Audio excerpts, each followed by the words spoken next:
So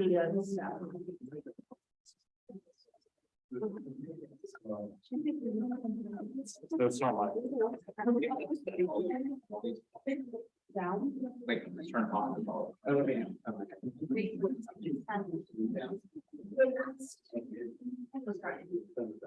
Yes, that's been great. We asked the security today.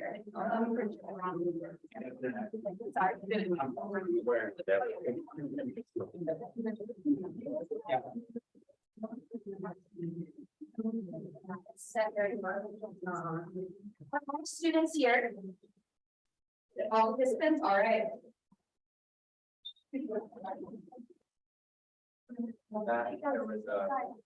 I heard something.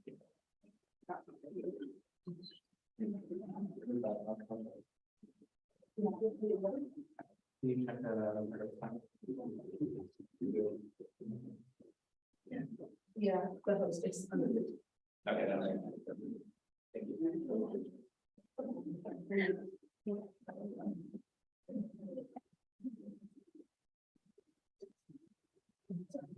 yeah.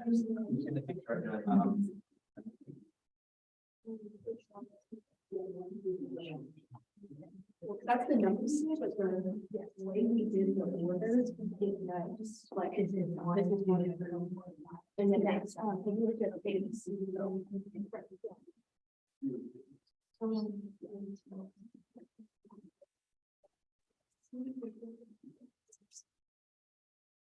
sorry.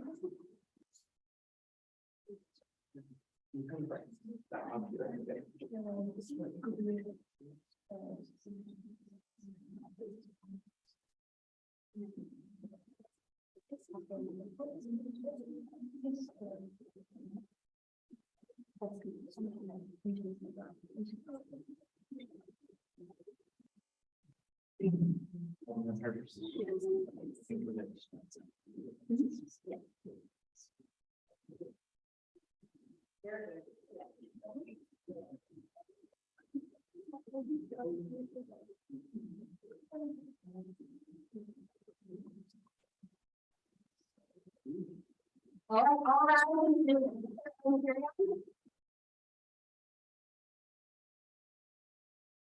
Jury, you may be seated.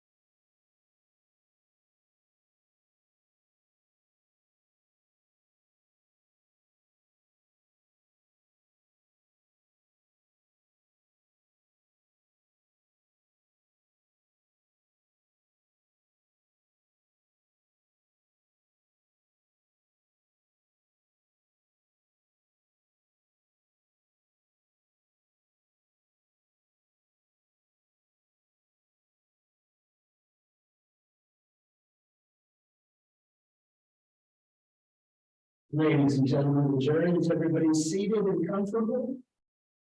Very good. Before the jury comes in, however, we have a pretrial motion, is my understanding. Somebody? Yes, sir. Very good. Oh, yeah. Well, whose motion is it, and who's going to argue? And I, Brendan Young, will be arguing today. Step right up.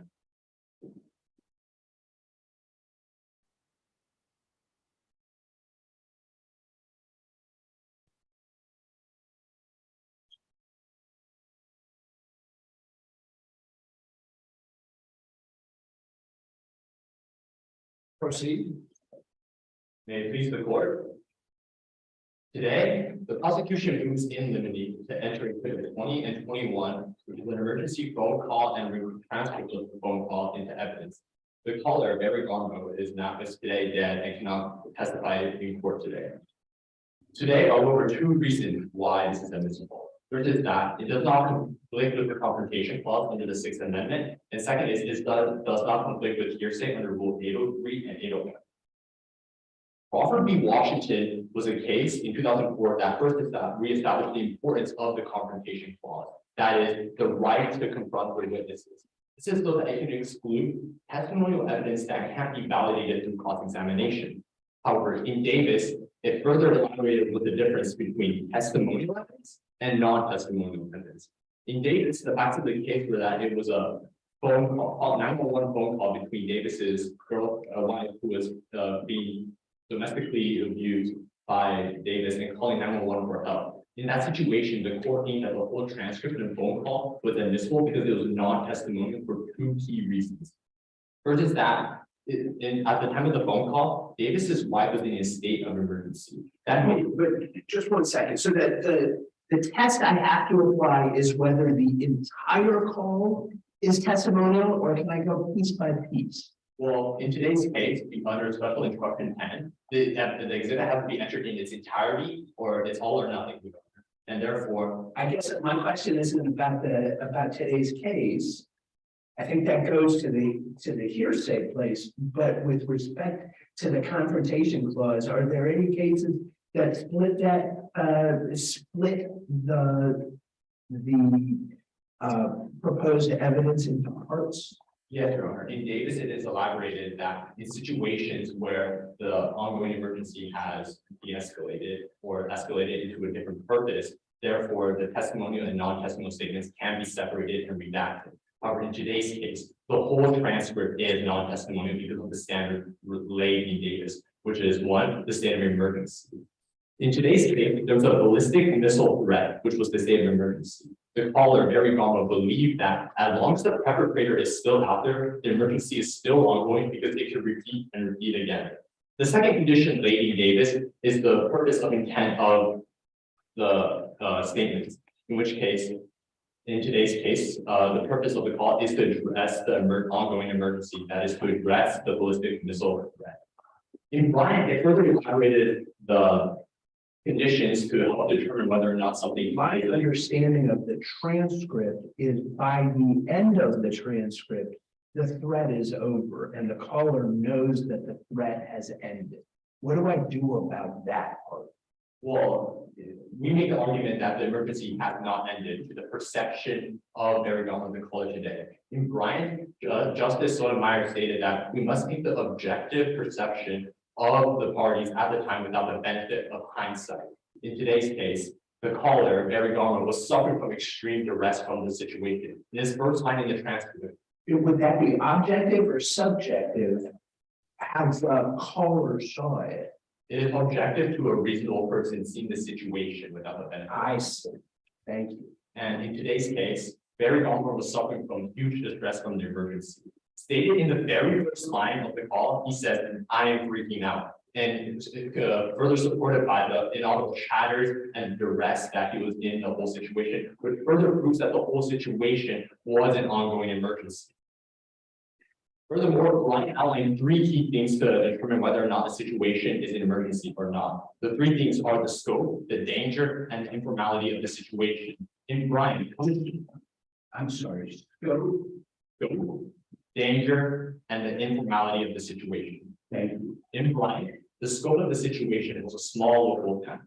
In today's case, the scope far outweighs that because the whole state of Imperial was affected by this ballistic missile threat.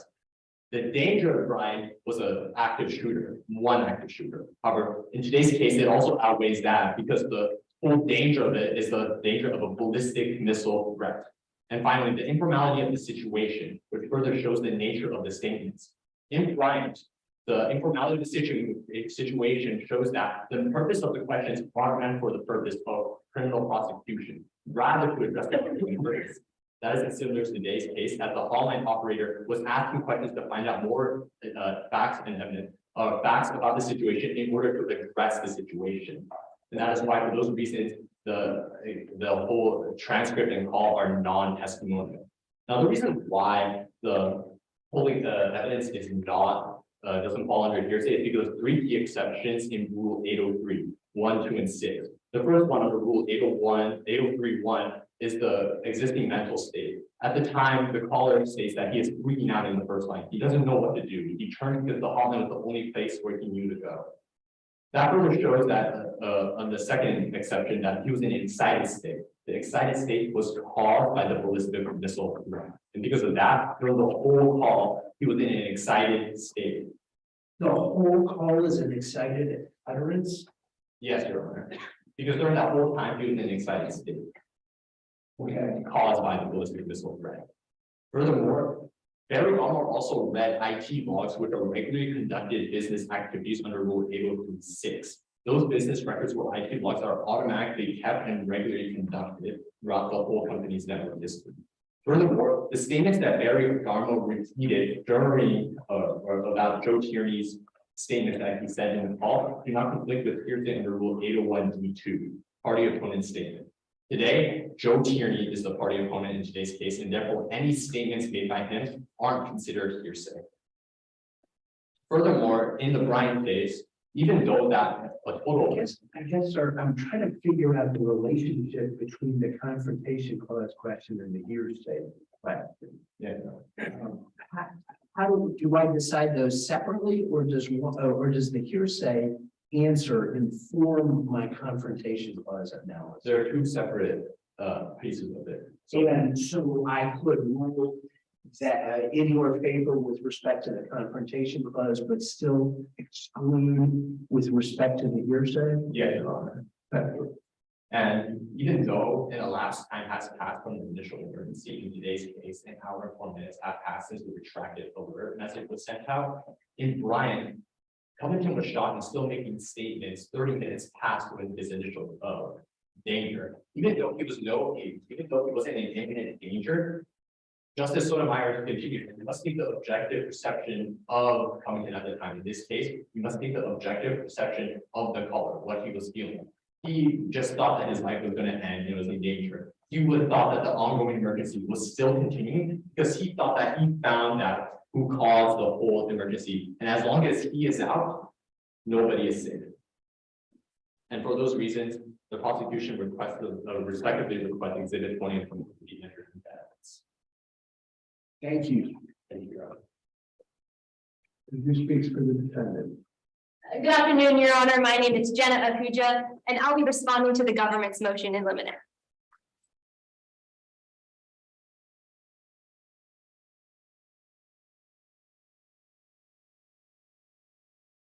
May I proceed?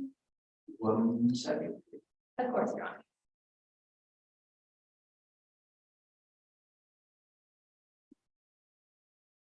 Okay. Good afternoon, Your Honor. My name is Jenna Ahuja, appearing on behalf of the defense. Today, the government has brought a motion to admit exhibits 20 and 21 into evidence. A transcript and recording of a phone call made to the Imperial State Department tip reporting hotline on the day of the call to missile alert by an IT worker named Barry Barton. But we oppose this motion for 2 reasons. First, these exhibits are inadmissible under the Confrontation Clause of the Sixth Amendment. And second, they contain inadmissible hearsay. Let's start with the first. These exhibits are inadmissible under the Sixth Amendment. The Sixth Amendment states that, quote, in all criminal prosecutions, the accused shall enjoy the right to be confronted with the witnesses against them. If a witness is unavailable to appear in trial, their ex parte testimony must be examined to determine its admissibility.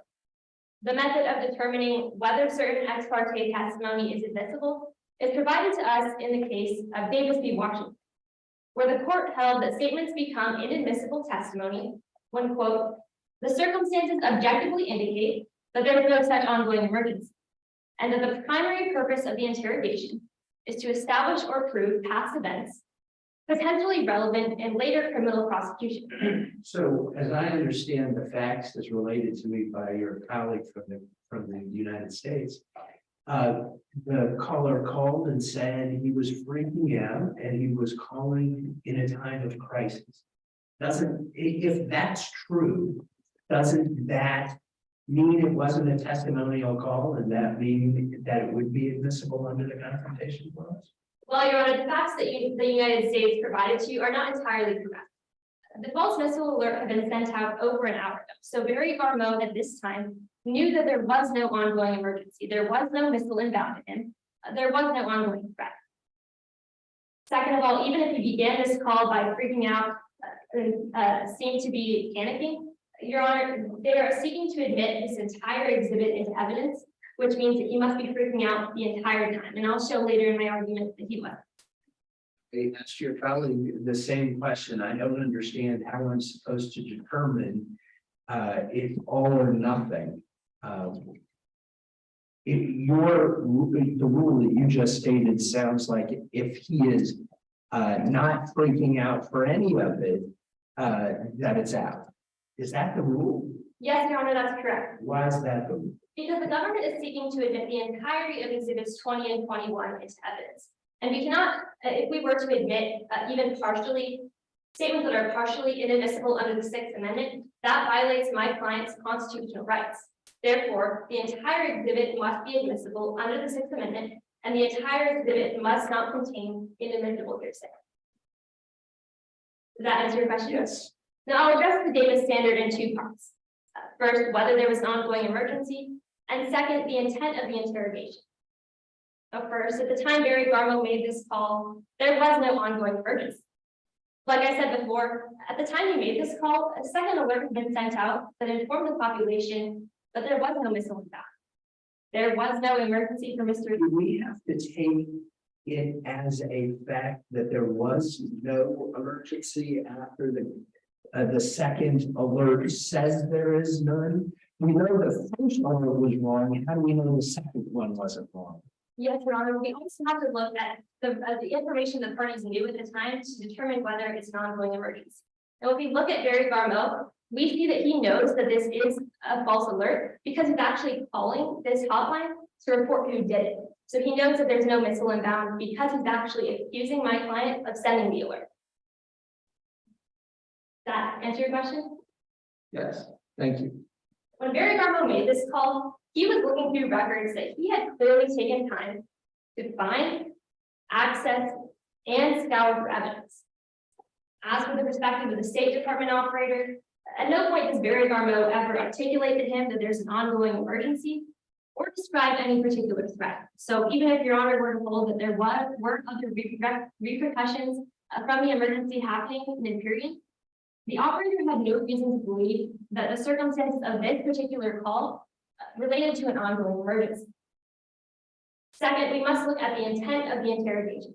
Like I stated before, the Supreme Court in Michigan v. Bryant tells us that we must look at the information both parties knew at the time of the encounter, and then determine whether that would lead a reasonable person to believe there's an ongoing emergency. We also see in this case, the Barry Garmo's intent in this case is not to stop an ongoing emergency. It's to provide testimony that is potentially relevant against my client and later criminal prosecution. The type of testimony he gives. How do we know he's human? Well, Your Honor, we don't. But the type of testimony that Barry Garmo makes during this call is almost identical to what you would hear if he was here in this courtroom today. This is, in the words of Justice Scalia, a weaker substitute for live testimony. At no point does Barry Garmo articulate a particular emergency, and therefore his statements cannot be in response to it. The sole purpose of his testimony is to suggest my client's guilt.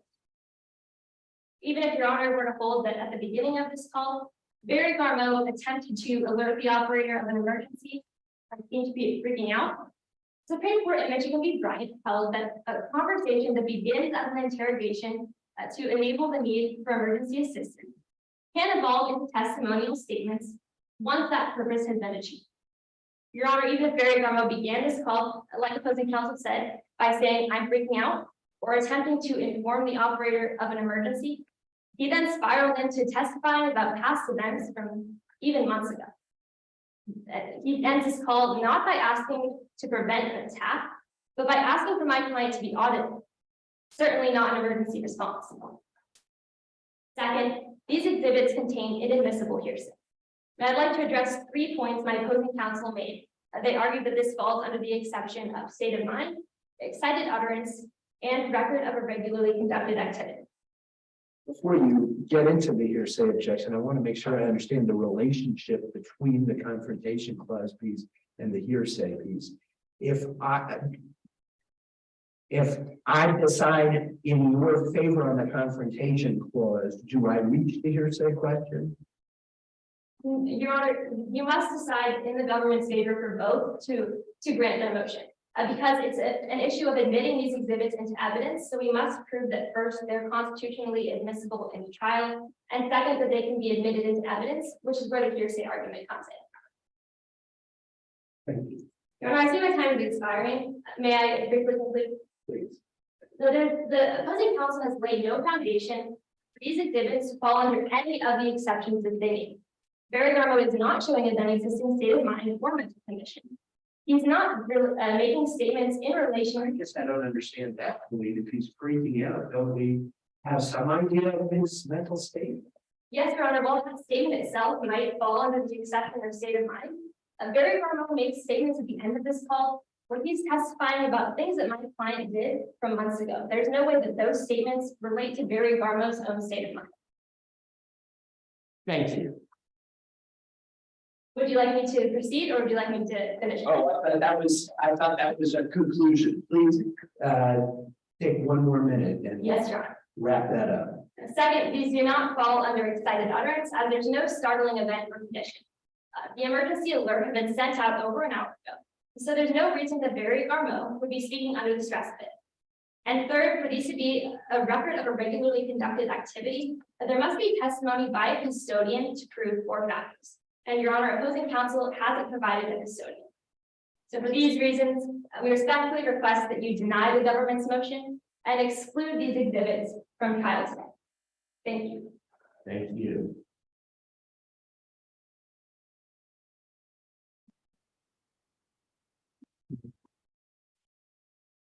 I have carefully reviewed both the transcript and, oh, do you get a rebuttal? A reply? May I have a rebuttal with the courtesy time given and the time remaining? No, not, unless it's provided in the rule.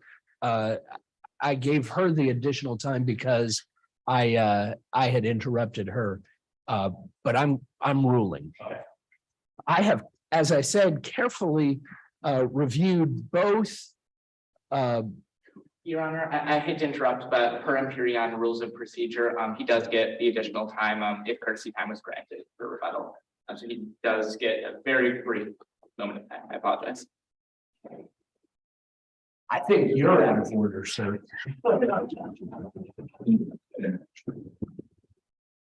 I quickly confer with bailiff to see how long the rebuttal is. Sir? May I quickly confer with bailiff to see how long the rebuttal is? I said a minute. I gave her a minute. You have a minute. Okay, thank you, Your Honor.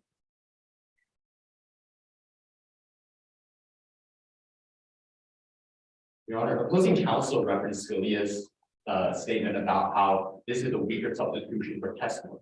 However, realize that Scalia's statement was a dissent towards the Bryan case. From the Bryan case, you must take the objective perception of the parties at the time.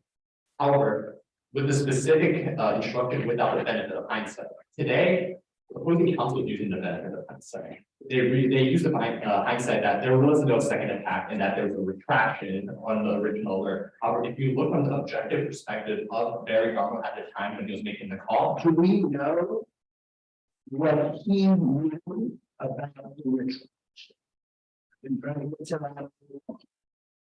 just know that he just received an alert on his cell phone about saying false alarm for the missing friend. But we know the first call was false. So we know that the second call was.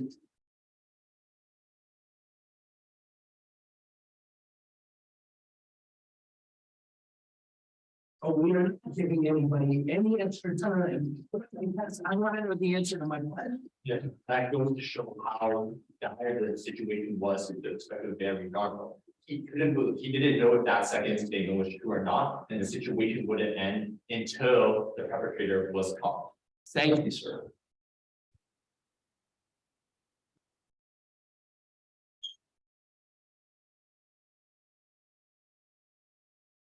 As I was saying, I have carefully studied both the transcript and listened to the recording of this.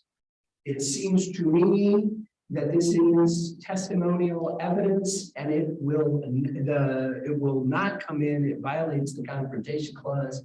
And the United States motion in limine is denied. Any questions? All right. We now take a brief in situ recess where you have a moment to confer. In situ is Latin for in place.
All right. Everybody ready? All right, ladies and gentlemen of the jury, you settled back in? Okay. Openings.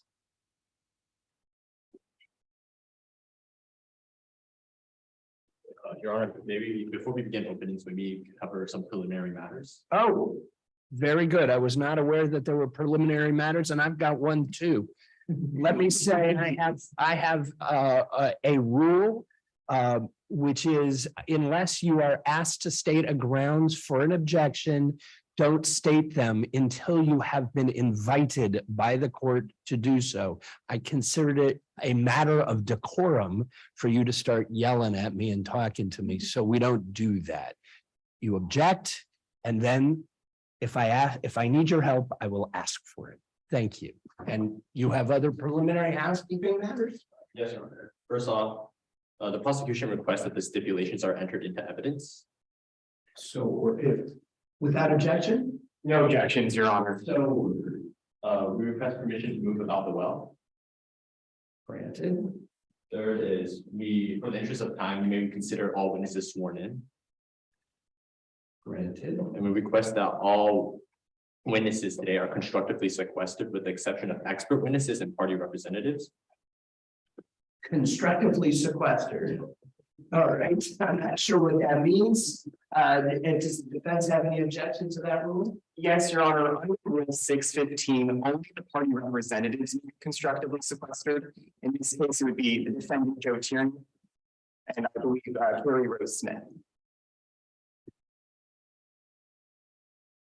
So as a practical matter, gentlemen, what who are we kicking out and who are we keeping in? So the prosecution requested that Phoenix Lee and Stevie Lang were not present at the courtroom. You want them to be here but not be at, this is really too metaphysical for the court. This mock trial, we want them to be here, obviously, but we want them to be considered sequestered as they cannot testify to the statements that they heard today in trial. And thank you. And you have an objection to allowing them to remain? Yes, Your Honor, in this jurisdiction, only party representatives may be present during trial constructively. All right, I'm gonna look back so that I don't make a ruling that is gonna offend our overlords. I believe that is so removable. Also with the experts today, they also rely on what they're on today's statements, so they should also be here in order to make in order to have like today's statements and considered in their expert opinion. That doesn't help. They can be constructively sequestered. That works for us. Very good. Then that is granted, that motion is granted. Your objection is over. Yes, Your Honor. Finally, we have a notice intent to introduce character evidence that has been reviewed by opposing counsel. Okay, May I approach you in candidly? sure.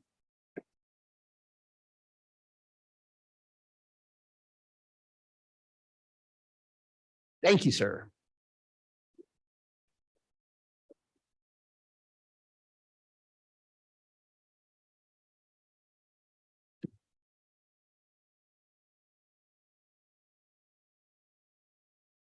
And you've seen this? Yes, Your Honor. And there is, this is just a notice, so I know what's gonna happen, is that? Yes, notice for you and opposing counsel. Very good. I'll put that right here. And lastly, may we introduce our team? You may. Good afternoon, Your Honor. My name is Brendan Young. I just delivered the pre-trial oral argument and I'll be doing the cross-examination of Stevie Lang. Nice to see you this afternoon. Good afternoon, Your Honor. My name is Lacia John Aligeta. I'll be delivering the opening statements and conducting the direct examination of Agent Carrie Rose Smith and the cross-examination of Dr. Taylor Walker. Good afternoon, Your Honor. My name is Amrita Krishna. I will be delivering the closing arguments as well as delivering the direct examination of Dr. Weir's-Sakara. Good afternoon, Your Honor. My name is Shiraya Sampakumar, and I will be conducting the direct of Phoenix Lee and the cross of Joe Tierney. And now for our witnesses. Good afternoon, Your Honor. My name is Audrey Young, and I will be portraying Special Agent Carrie Rose Smith. Good afternoon, Your Honor. My name is Caroline Cooper, and I'll be portraying Phoenix Lee. Good afternoon, Your Honor. My name is Lydia, and I will be portraying Dr.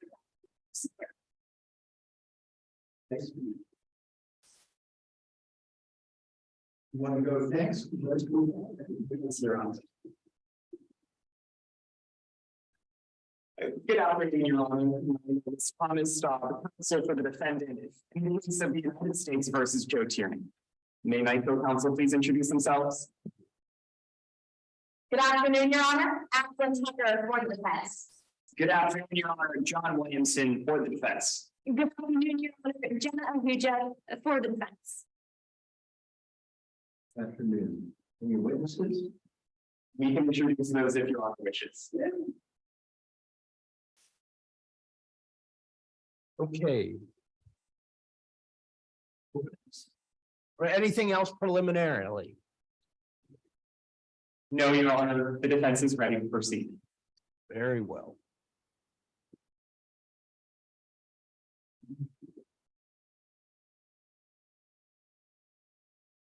Ms. Jonah Lugetta? John Aligeta. Get it. May I begin? Please. May it please the court, members of the jury. A time and a half. We have been because what started as Tierney's targeted attack soon became an act of terror. When Joe Tierney was offered a job at Endico that offered better benefits, a higher salary, more opportunities for promotion, and a chance to move back home to their family, he was sold. Hired, he began to realize that the job was not quite up to par with the standards. To Tierney's dismay, there were quite a few security flaws inside of the company's network that not only endangered the company, but its employees as well. Tierney raised these concerns to his superior and was dismissed. These concerns were genuine though, so Tierney thought tooth and nail to fix these problems, but was continually disregarded by the board. And Tierney was infuriated, taking to email and even social media to expose and complain about Endico's flawed management. But their last job was being told that he was overseen for promotion because he was concerned for the welfare of the company and its employees. If anyone wanted to take notice of their security issues, then Tierney would just have to force them to. He was the security boss himself. He stepped the target on Mexico's back and attacked. At 3 p.m. on January 14th, 2020, Joe Tierney sent a false missile alert to the entire state of Ontario. That would not only send the public into shambles, the integrity of MPCO's emergency alert notification system.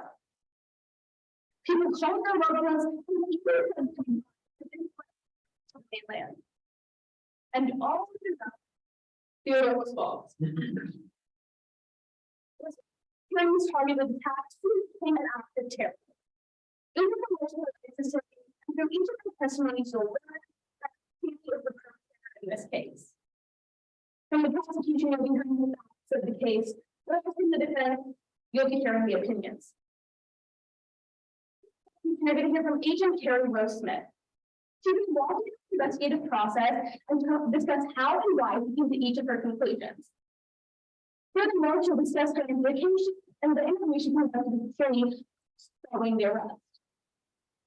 This is testimony on 3 things. The Tierney had means, opportunity to follow through with his targeted attack. Second, for the prosecution, we'll hear from Phoenix Lee. We have specified just how passionate Tierney was when it came to fixing these flaws in the identity codes. Really, sometimes he got angry on behalf of himself and employees. So angry, in fact, that it landed him 3 disciplinary records and multiple angry outbursts. Through these testimonies, learned that Tierney had more than enough motive to put his target on MPCO's back. Finally, from the prosecution, you'll hear from Dr. Valeria Sakura. She talks about his background and expertise when it comes to data science. We'll walk you through just how Tierney committed this attack and discuss all of the evidence and discuss just how much of it points to Tierney. Through Sakura's testimony, you'll learn that Joe had more than enough means and more than one opportunity to finally attack. You'll learn from Taylor Walker. From the start, you'll learn the bias in this case. You see, in this case of a personal favorite program on the defense counsel. 2 cases before. Both for the same defense counsel. The same counsel that their friend is on. We hear from Tierney himself. It was his network history that contained evidence of URL manipulation.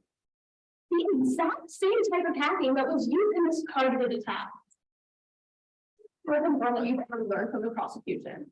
He had means, the motive, and opportunity to follow through with his attack. Also, from the defense, we'll hear from Stevie Lake. On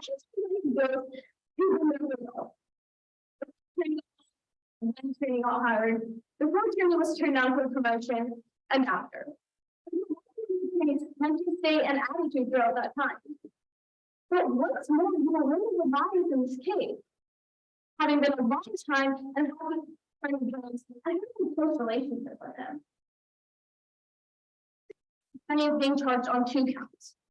One, that he knowingly with intended fraud access an protected computer without authorization. Received access and by doing such conduct intended fraud. 2, that he intentionally accessed a protected computer without authorization or received unauthorized access and after the result of such conduct recklessly caused damage. The prosecution's job today is to prove that Mr. Tierney is guilty on both of these counts beyond a reasonable doubt. The defense's job today is to provide that reasonable doubt. And however, you see that all of the evidence, ones that we provide and ones that they do, 2 complaints towards Tierney. You won't be able to find anyone at all. Jury to find Mr. Tierney guilty on 2 counts of fraudulent computer access and reckless damage. Thank you. Opening from the defense now. Yes, please.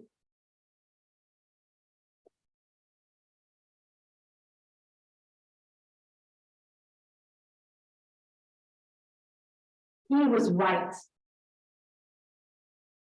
It's March 26th, 2019. Almost a year before the hack the government just described to you. The attorney is sitting at his work computer, typing away. He types in one letters. There's no result. So he adjusts it, and then he tries again. Still, no result. But finally, on the next one, he's muted. He's hacked into his target website. The Joe attorney, he isn't trying to access the emergency alert notification system. He isn't planning an attack. Instead, you'll learn that he's just doing his job. He's running a security test by clicking his company's timesheet page to see if real hackers can get it. He's been planning an attack. He's trying to prevent one. Now, if that doesn't sound like the same Joe Tierney the government just described to you in their opening statement, it's because the case they just described to you is built upon a false image of my client as some sort of cyber terrorist.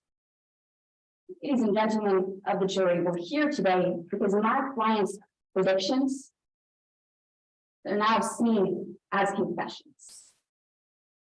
His warnings as pleas.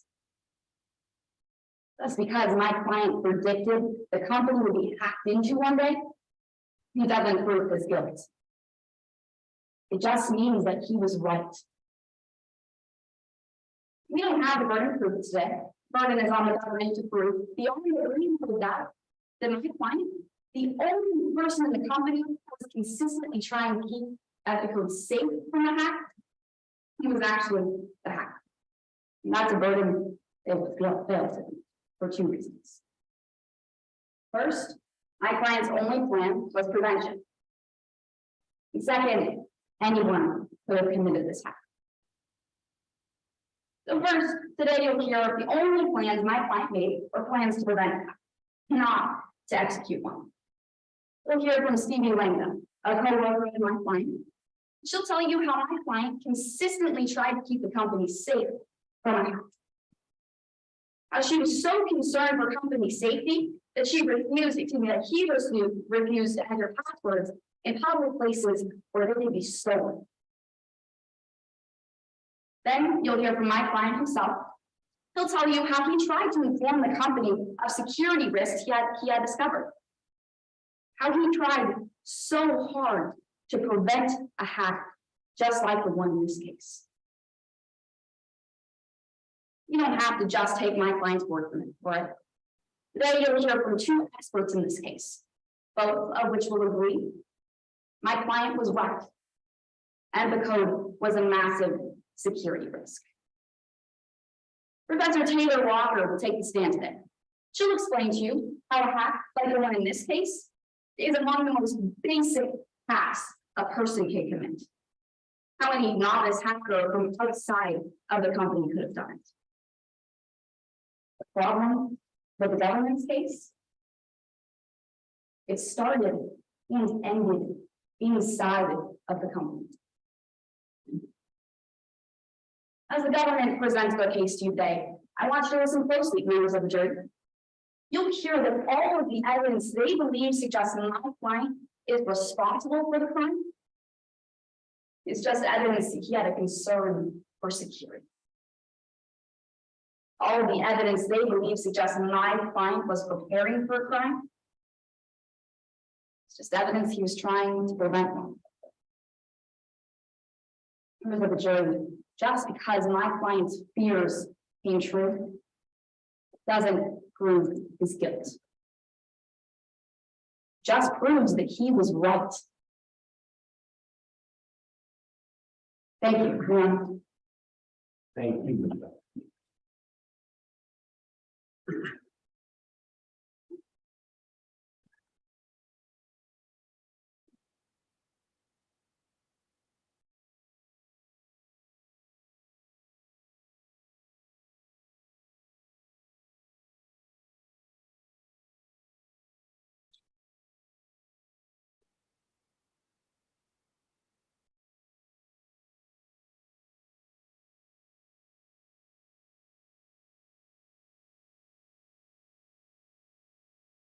Ladies and gentlemen of the jury, please look up when you're finished with your chores. So I'll know to move on to the next phase.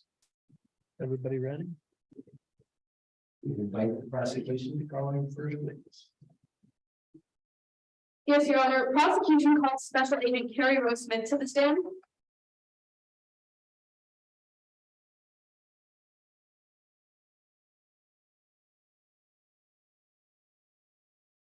All right, good afternoon, Ms. Rose Smith. I'm going to be asking you a few questions today.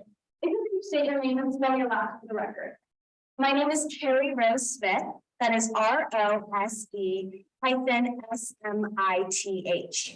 And Ms. Rose Smith, what's your current occupation? I am a special agent for the FBI in the Cyber Division. And will you talk a little bit about your education prior to landing this job? Yes, I received my bachelor's degree from the University of Maryland, Baltimore in 2001 in criminology, and then I moved on to receive my master's degree from the University of California, Los Angeles in public policy. Will you talk about a little bit of your experience on the job? Yes, I have been a part of over 300 investigations, 20 I have personally led, and I have examined over 5,000 devices. All right, Ms. Rose Smith. Now I'm going to be asking you about why we're here today. Can you please tell me why you're testifying today? Yes, I was asked to investigate the false missile alert sent on January 14th, 2020. And where did you begin your investigation? Dispatch had told me that the alert was sent from MB Code headquarters, so I decided to start my investigation there. However, I could not start it immediately because the roads were crowded. Ms. Rose Smith, why were the roads crowded? It was completely chaotic, and this was because a ballistic missile threat was sent to everyone in Imperion. Now, were you eventually able to get to MB Code? Yes, I was. And why did you start your investigation at MB Code? Because the alert was sent from there, it was most logical to start at the MB Code headquarters. Now, upon arriving, how did you begin your investigation? I first spoke to CTO Reagan Campbell. And what did you learn from Mr. Campbell? I learned that they have different clearances within their system. Tier 4 clearance is the only clearance level that allows you to access the emergency alert notification system, which is shortened by EANS. Ms. Rose Smith, what's so significant about the EANS in today's case? It has this EANS system, which allows you to send notifications all throughout Imperion or certain parts of Imperion, and they can send whatever information they feel the need to send. No, thank you. Did you ever do an investigation of those that had tier 4 access? Yes, I did, and I was able to rule them out.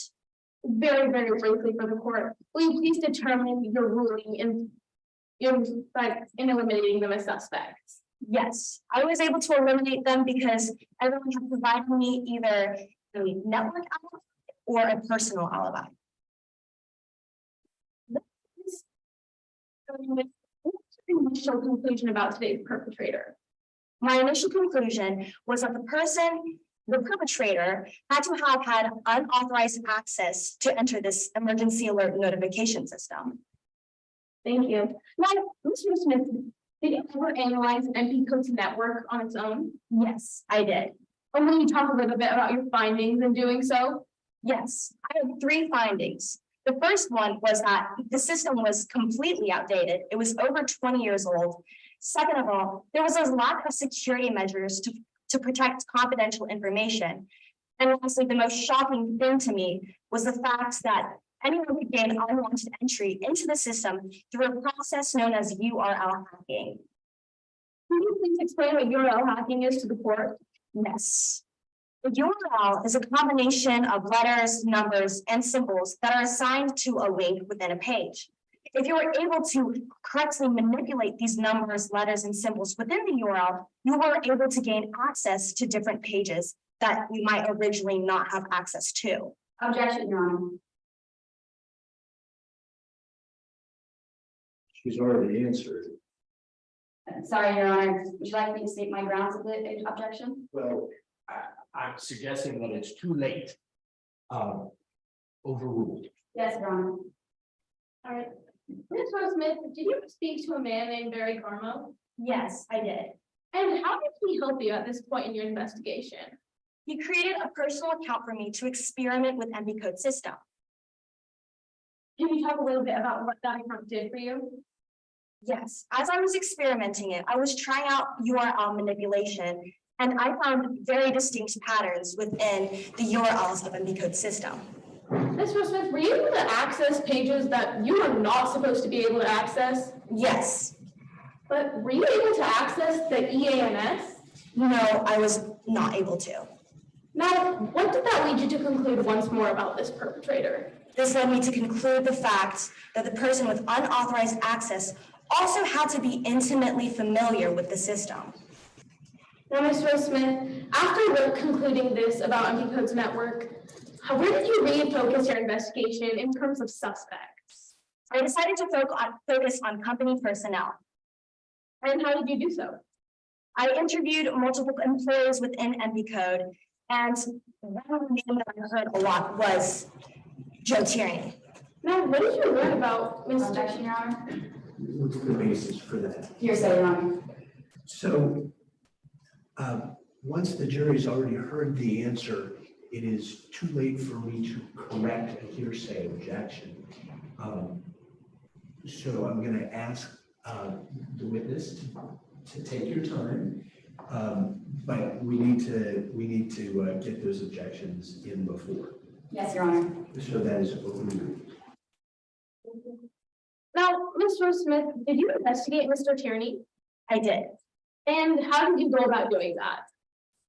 I received IT's network history of Joe Tierney, and I also received network history from Joe Tierney's computer.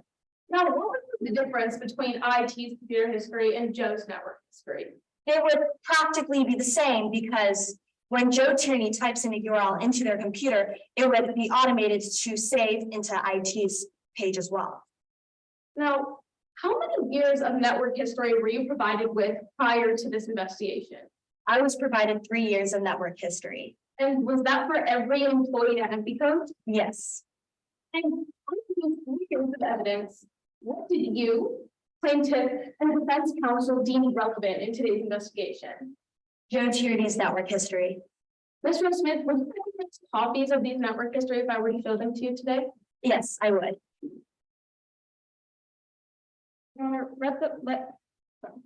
Let the record reflect that I'm approaching opposing counsel and the witness with what has been previously marked as Exhibit 13. Would you like a copy, Your Honor? Yes, ma'am.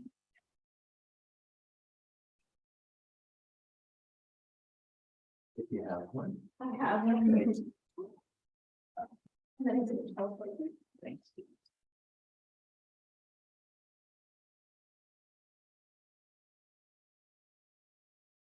So in the future, we're going to reverse that direction.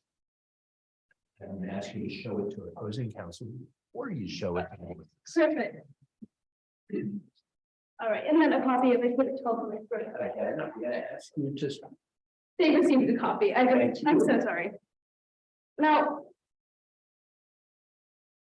Ms. Rose Smith, can you please tell me what you're looking at right now? Exhibit 12 shows the network history from Joe Tierney's computer, whereas Exhibit 13 shows the IT's network history of Joe Tierney. And Ms. Rose Smith, are these accurate to the best of your knowledge? Yes, And are they in the same condition as the last time you saw them? yes. Your Honor, at this time, I would like to move Exhibits 12 and 13 into evidence. No objections from the defense, Your Honor. Without objection, so. Your Honor, may I publish these exhibits to the jury? Right.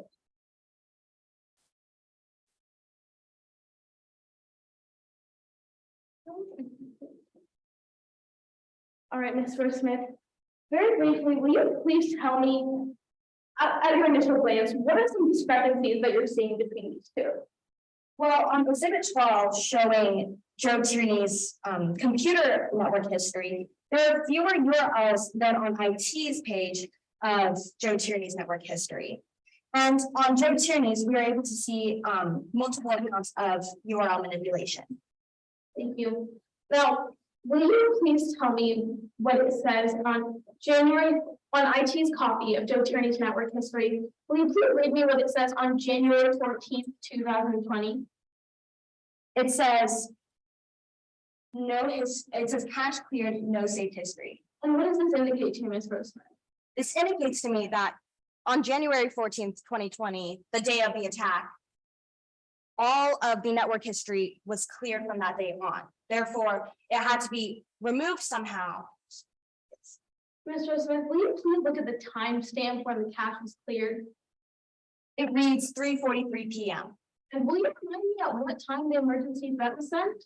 The emergency threat was sent at 12:12 p.m. All right, thank you, Ms. Roseman. Your Honor, I have no further questions at this time.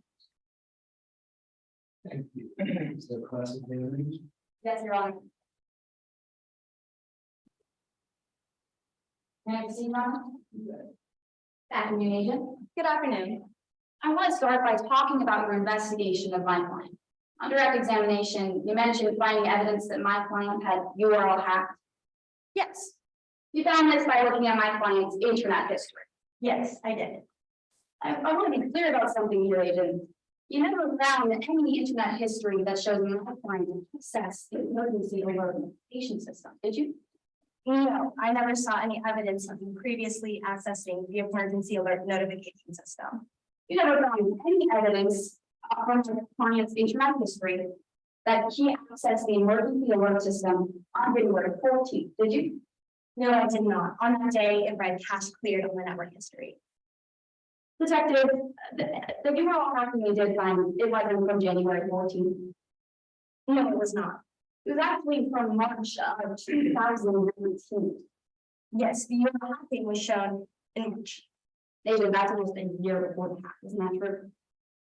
Yes, it is. I want to talk about how this hack could have happened. You believe this hack was committed via URL hacking? Yes, I believe that. That's, to put it simply, typing in the correct link into a web. Yes, You actually found an encode system was vulnerable to URL hacking. it was extremely vulnerable. In your investigation, you actually said URL hacking was just one of Encode's 3 vulnerabilities. Yes, it was. But URL hacking was the most shocking and prevalent in my opinion. So the first vulnerability you found, it was the age of the system. Yes, Encode system was very outdated, it was extremely outdated. almost 20 years old. Yes, This made it more susceptible to intrusion by hackers. yes, it did. Even a hacker, they can be an outsider. Yes, they can be. In this case, however, the evidence pointed me towards a different direction. Agent, so you're asking my question, after they can be an outsider? Yes, possibly. An outsider is someone who doesn't work in the company. Yes, The second vulnerability you found was a lack of security protections. yes, And with a lack of a lot of basic protections. they did. There was no two-step authentication. No, there was not. There was no encryption, No, no firewall, no separate security software. no, there was not. Agent, you would agree with me, the less security protections a company has, the more susceptible it is to being hacked by an outsider. Not true? In general, yes. The third vulnerability you found was URL. Yes, that's correct. Agent, you personally examined the company's URLs? Yes. Prior to January 14th, you hadn't looked at Encode's URLs. Prior, yes. Yet in just 2 hours, you were able to find multiple recurring patterns within Encode's URLs. Is that true? Yes, I was. There's actually only one portion of Encode's URL that kept the network safe in any way. Yes, You mentioned that this put it at risk for both domestic and foreign hackers in your report. Is that true? yes. At that time, that is what I concluded. But Encode wasn't just at risk for being hacked from someone inside of the company. At that time of my investigation, that is what I thought. It was at risk of being hacked from someone outside of the company. Yes? There was at risk at that time, yes. Agent, isn't it true that a cyber attack can be launched from across the globe? Yes, again, And Imperium has actually been the target for over 200 cyber attacks. It has been, yes. Those were all from suspected foreign entities, isn't that true? Foreign hackers, yes. Thank you. Your Honor, I have no further questions. Thank you, Mr. I'll redirect, Your Honor, briefly.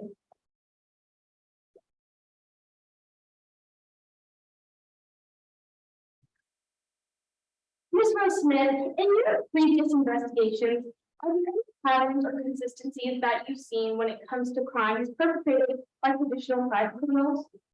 Yes, specifically from foreign hackers. Will you please elaborate on that? Yes, from foreign hackers, there are two main things that I have seen. Number one is the fact that, So first, there was nothing to be gained out of sending a message like this. However, in this case, once again, there was nothing to be gained from someone such as Joe Tierney sending this message. And second of all, this case was easily debunked. We were able to find this social disruption as not a threat within 38 minutes. So I'm going to ask you to clarify, is there something to be gained from the traditional cyber? No, there is not. But was there, all right, moving on. Ms. Smith, I'm going to ask you why you investigated Joe Tierney and no one else at the company at this time. Objection, Your Honor, outside the scope of cross-examination. So remember my rules. We're not going to state that unless I ask for it. But this is a situation in which I would like to hear the basis. Sorry about that, Your Honor. In my cross-examination, I mentioned nothing about Joe Tierney and the way that this case relates to Joe Tierney. Your Honor, they're going into specifics as to why this witness arrested Joe Tierney. I didn't mention that in my cross-examination. Overruled. Now, would you like me to read out the question? Yes. All right. Now, why did you investigate Joe Tierney at this time and nobody else? I investigated Joe Tierney because all the evidence at that time led towards him. And if the evidence toward Tierney hadn't worked out, would you have redirected your investigation elsewhere? Yes, I would have. But once again, the evidence led towards him. And if I had not been successful in finding Joe Tierney as the perpetrator, I would have moved on with my case. Thank you, Your Honor. I have no further questions at this time.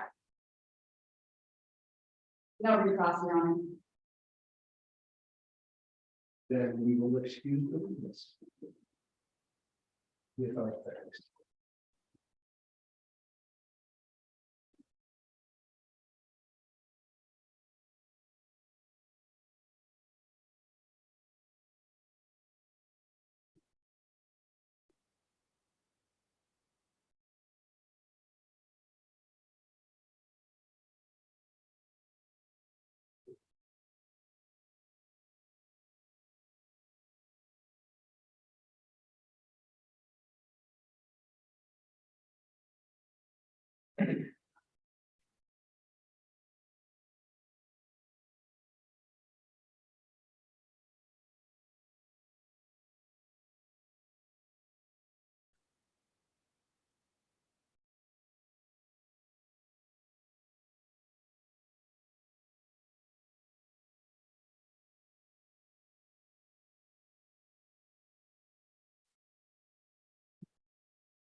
Seeing some of the jury's faces.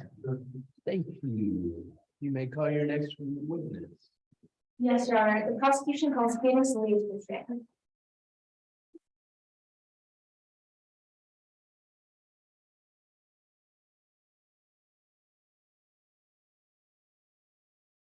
Just 1 second, please.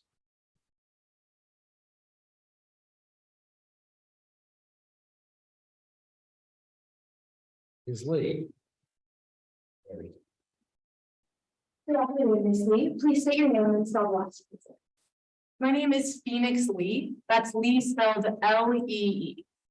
How are you related to this case, Ms. Lee? I worked as an administrative assistant at Empacode, and I worked closely with Tierney during our time. I'm going to ask you to pull that microphone a little closer to yourself. It's I've got the back of your head, so it's a little harder to hear. Thank you. What do you do as an administrative assistant at Empacode, Ms. Lee? Well, I'm basically the office neat freak. I'm generally responsible for arranging meetings and corresponding with prospective clients and other employees in the office. So I'm regularly CC'd in emails with employees and clients. Would you recognize emails between that you were CC'd on between Joe Tierney and other executives at the office? I would. When, for the record reflect that I'm approaching the witness with what we marked as, exhibit 14, while providing a closing comment.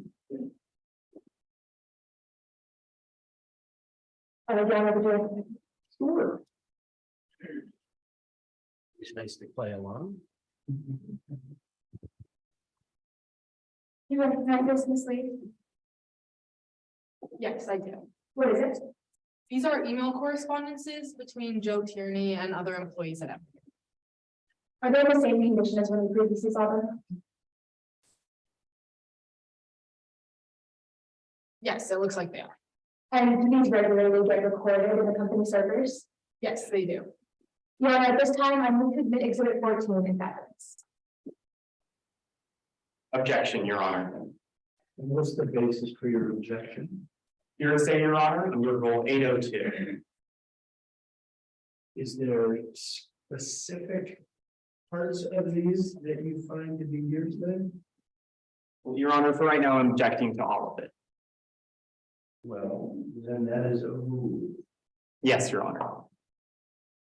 Is the exhibit admitted? The exhibit, the objection is overruled and the exhibit is. Thank you. May I publish the jury?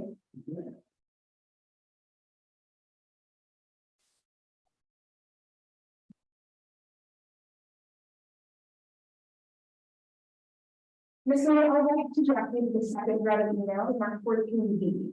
What is the subject of these emails? Security concerns. And how did this email from begin? Tierney sent an email to Regan Campbell, the CTO of Empacode, regarding some security concerns they had identified at Empacode. How did Regan Campbell respond? They said, he said he would discuss the next steps with the board, which Tierney was not a member of. Did Tierney follow up? Yes, months later, Tierney sent a lengthy email with a laundry list of other hacking or with other security concerns he had identified, including citing various hacking incidents. How did Tierney connect these hacking incidents to Empacode? He concluded the email by saying, sooner or later, if we don't prioritize some of these ideas, our clients are going to experience a hacking incident, real or fake. I doubt that's a wake-up call we want. How did Campbell respond to this? He again said that he would discuss this with the board. Did Tierney follow up beyond that? Yes, months later, Tierney sent another email regarding more hacking concerns and mentioned a possible solution to some of these problems. What did Tierney say about the state of Empacode security in this email? He said, if we don't do this, we may come to regret it, in reference to the solution that he had proposed, and referred to Empacode as a sitting duck. Did Mr. Tierney ever show you any of the security gaps that they were specifically concerned about? He did. What did he show?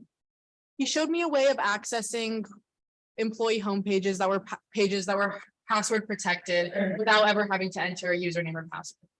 How was Mr. Tierney able to do that? By manually entering the URL. Thank you. Now let's talk about the third thread of emails in this exhibit, marked 14C. What is the subject of these emails? Project manager opening. And how did this email thread begin? Tierney sent an email to Thomas Gwynn, a senior level manager at Empacode, including their resume and application for the project manager position. Did Tierney get the job? No, he did not. Do you know what Tierney's reaction was when they were denied the job? Yes, I was both forwarded Tierney's email response to the rejection email and was present in the office to witness Tierney's immediate reaction when he opened the rejection email. What was Tierney's email response? He said, what's it going to take to prove to the board that I deserve more responsibility? Frankly, I'm livid. And what was Tierney's response like when they read the email in person? Tierney went ballistic. They started yelling and shouting profanity, and they stormed into the CEO of Empacode's office. And I saw them waving their arms around and looking him dead in the eye. And they said, you'll be sorry you didn't pick me. Did Tierney have other interpersonal issues like this in the office before? Yes, he had similar blow up incidents. Were you reported on a disciplinary record? Yes, they were. Would you recognize Joe Tierney's disciplinary record if I showed it to you in court today? I would. Yeah, but the record reflects that I was making the witness report has been previously marked as exhibit 16. I was having a prison counsel. Would you like one? I would.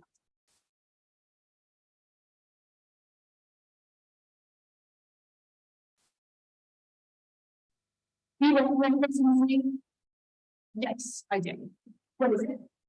This is Tierney's EMPA disciplinary record. Is it the same condition as when you previously saw it? Yes, it is. And did the EMPA regularly keep a disciplinary record for their employees? Yes, they did. Yeah, this time I need to admit exhibit 16. Objection, Your Honor. And the grounds for that objection? Hearsay, Your Honor. It's not a business record.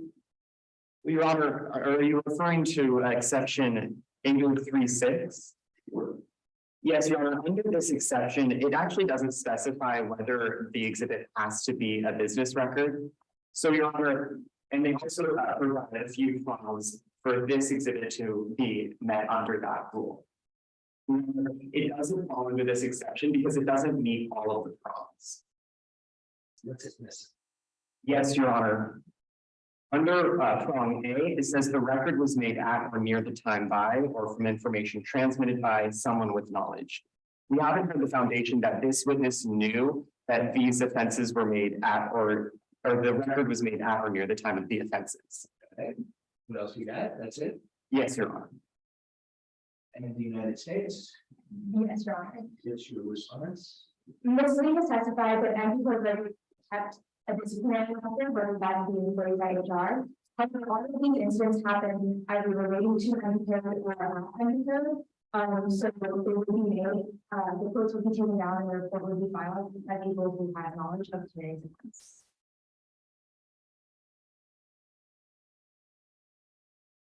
The last two are the first one issue that I've heard out of the first. I'm just, if you were able to make a judgment about this, I gotta look at it. So this document, the defense's objection is that there's a question about the contemporaneousness of the notes. Am I correct in that?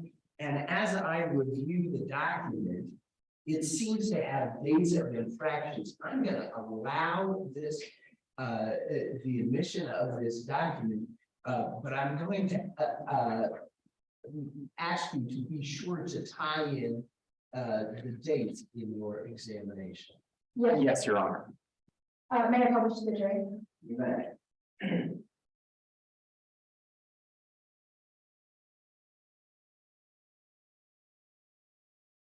Which of these entries on the disciplinary record about interpersonal issues? It's like, The last two of them. what did you do with the second one? Tierney made unprofessional comments to coworkers. And what did you do on the second offense? March 8th, 2019. What comments did Tierney make? Tierney said, "I'm sorry, this company is a mess and our system is trash." And what was the third disciplinary entry on this record? Tierney again made unprofessional comments to coworkers on October 15th of 2019. What comments did Tierney make? Tierney yelled, "I demand an explanation. You don't see my value? I'm the only person who has ever been telling you about all the problems Empacode has had. And now this, I know how to fix this place. Whatever. I hope you don't come to regret it." What was the context between Tierney's comments? Tierney had just had an unsuccessful application for a promotion and had this angry outburst in a supervisor's office. Was this the same promotion that we were discussing in relation to the project manager emails? No, the outburst that Tierney had with relation to the project manager position occurred in December of 2019, while this outburst occurred in October of 2019. What did you observe about Tierney's behavior after their rejections?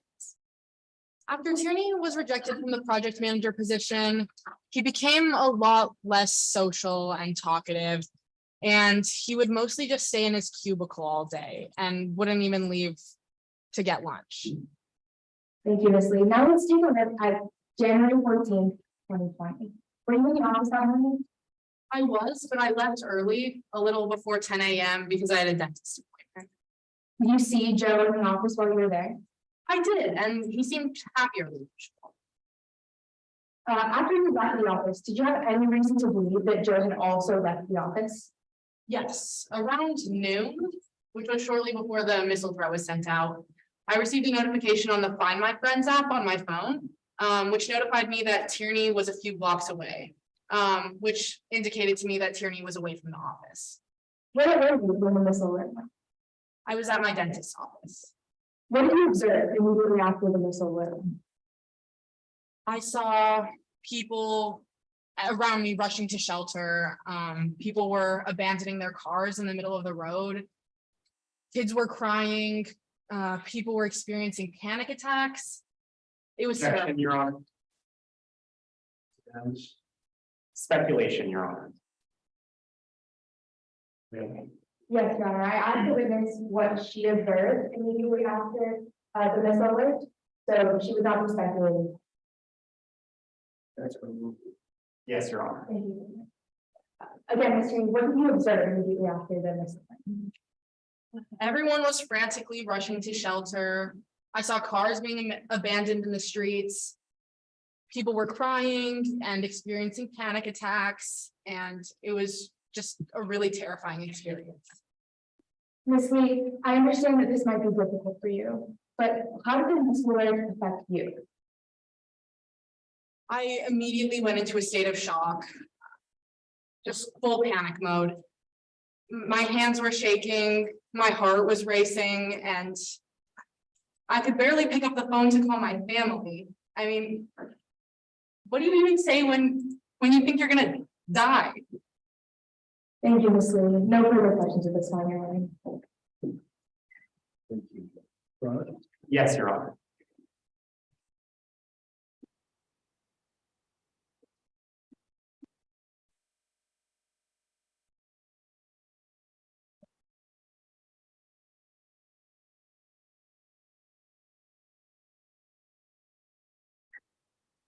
Good afternoon, Ms. Lee. Good afternoon. You mentioned something on direct examination that I want to discuss. You brought up my client's disciplinary record, right? Yes, I did. And you talked about his last two offenses, true? Yes. Well, I want to clarify something for the members of the jury, Ms. Lee. Now, the second offense, it wasn't about my client endangering company security, was it? No, it wasn't. It was more related to Tierney's outbursts that he had. And that third offense, that also wasn't about my client endangering company security, true? The third offense? Yes, there's 3 offenses on my client's disciplinary record, right? Yes, there are. And on the third offense, it's not about my client endangering company security, right? No, it's not. Well, now I want to talk about something else you mentioned on direct. You told us that on January 14th, 2020, when my client walked into the office that he seemed happier, right? Yes, he seemed almost like giddy. Well, what you didn't tell the members of the jury, Ms. Lee, is that he said he was planning on visiting some family, sure? He did mention that. Objection, Your Honor. This is hearsay. Sorry. Can you grant, please? This is 801 hearsay. The question is using hearsay testimony from the defendant.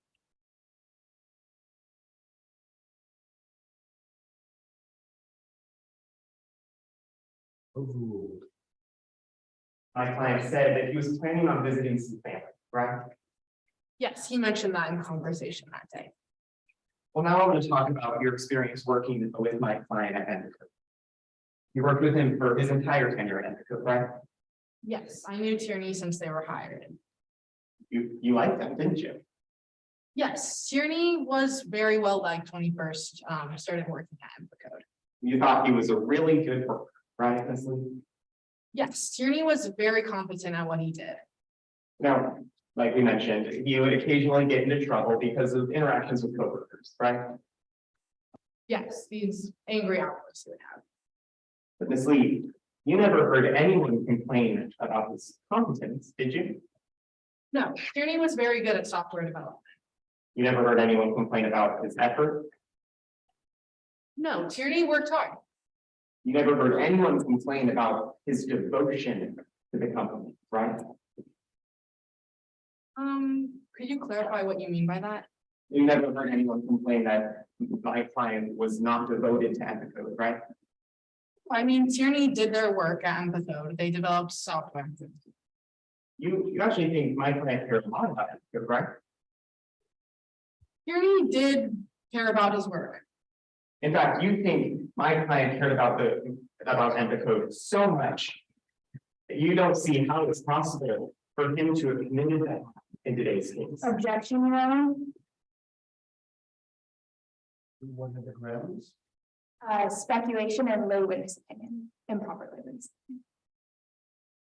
I'll ask you to rephrase your question. Let's try again. Of course not. Ms. Lee, you would agree with me that you don't believe my client committed the hack, right? Objection, Your Honor. Grounds this time.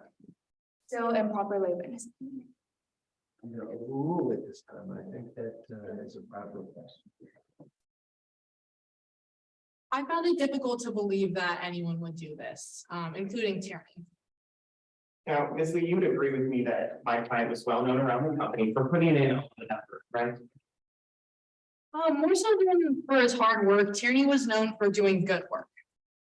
And for putting in a lot of effort, right? I mean, Tierney did go past what his job description was in developing software and frequently brought up security concerns. Exactly, Ms. Lee. You also remember that everyone thought that he was meticulous in every aspect of his work, right? Yes, he meticulously designed software. Now, we would also talk about causing company security with coworkers, right, Ms. Lee? Coworkers and the executives at Empacode, and they were not totally happy with how much Tierney was bringing up security concerns when that wasn't really part of his job description. You mentioned security concerns. That's right, Ms. Lee. He once sent out a company-wide email trying to inform everyone about security issues, right? Yes, he did, and his security concerns were generally dismissed. If you also talk about company security with coworkers, you would say that the system was hackable, right? Tierney would? Right. Yes. You also remember that after he said that, Ms. Lee, you also remember him saying that he told everyone to make sure that no one found out about how easy it was to hack into the system, right? Yes, he did mention how easy it was to hack into the system. He said the system needed to be fixed. Sure. Yes, he seemed very desperate to get the system fixed. Now I want to talk about another thing you mentioned on direct. You told us about a time where Mr. Tierney logged into your account without using a password. Yes, Tierney showed me how to access unauthorized or how to access parts of the network of Empacode without authorized access. But you remember, Ms. Lee, that after my client did this, well, he didn't encourage you to do this, did he? Well, he encouraged me to do it when he was guiding me through entering the URL. Well, he actually made you promise to never make a habit out of this, true? Yes, because that would not be allowed by Empacode. He said he was planning on telling management about it, true? Yes, Tierney was very adamant about bringing up security concerns. Thank you, Ms. Lee. Your Honor, nothing. Briefly, Director. I'm sorry. Briefly, Director.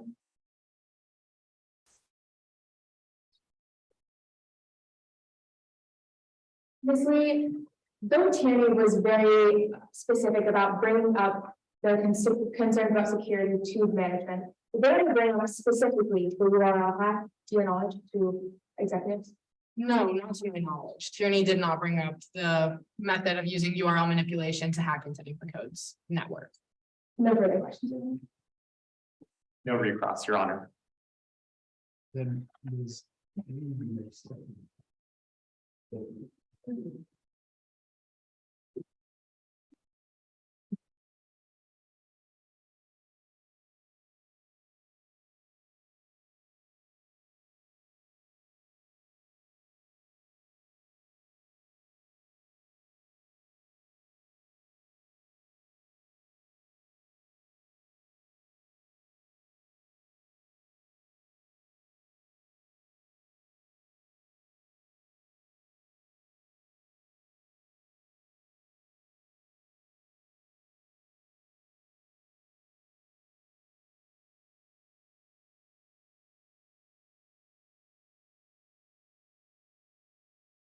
Members of the jury.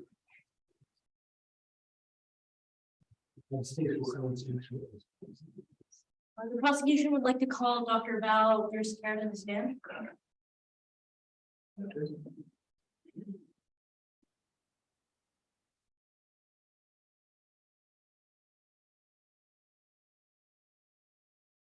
As the doctor's turning up, I understand there's a stipulation with regard to the doctor's expertise. Yes, the doctor is already admitted as an expert. That's our understanding as well, Your Honor. Thank you very much. Without objection. Please report. Hello, please state your name and spell the last for the record. Hello, my name is Dr. Val Weir-Secura. Although my family used to say Weir-Secura, but most people couldn't understand the German V, so we changed it. And could you please tell us what your profession is? Yes, I'm currently the Harry Lundgren Professor of Engineering at Imperial State University. I also run a private cybersecurity consulting company called Weir-Secura Cybersecurity Consulting. And what is your education?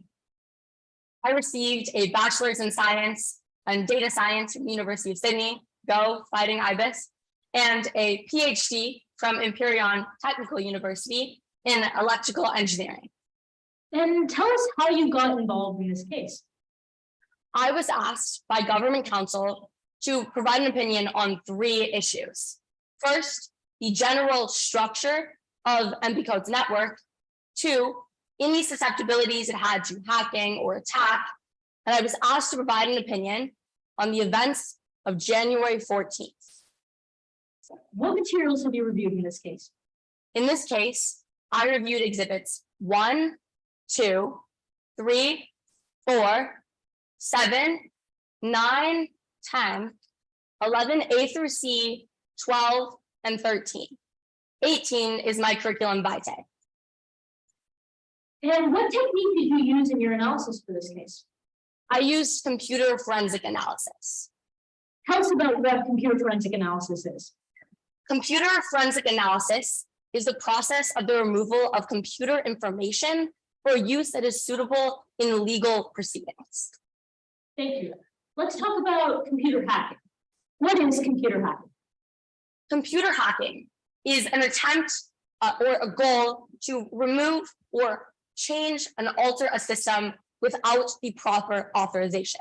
This can be done by going directly into the infrastructure or using phishing, gaining the credentials of a legitimate user and using them illegitimately. Let's talk about MPCode's website. What is MPCode's website?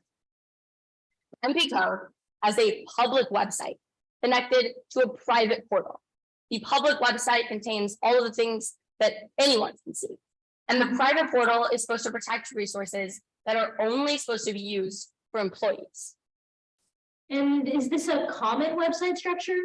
Yes, it's typical. What it allows is it allows for the public to see their information and their data, but for the employees and other authorized users to only be able to see things at their level of authorization.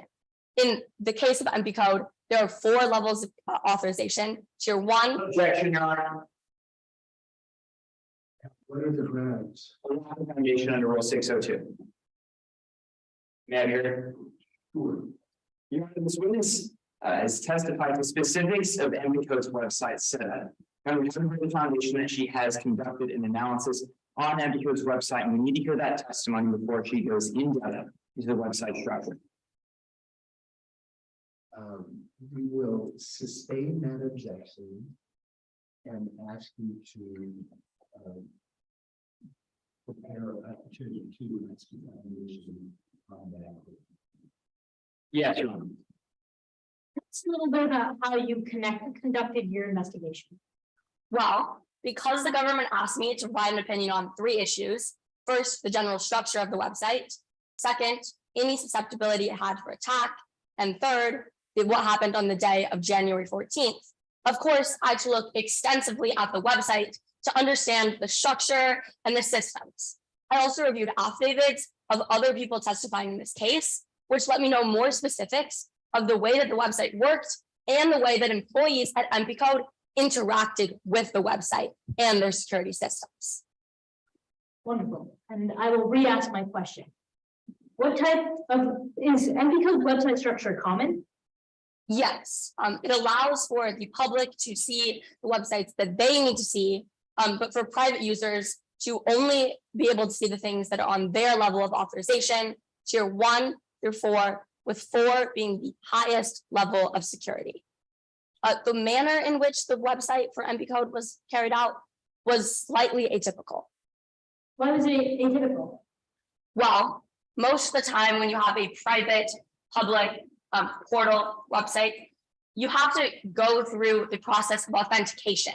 You guys may have accepted cookies when you're going onto a website, a checkbox.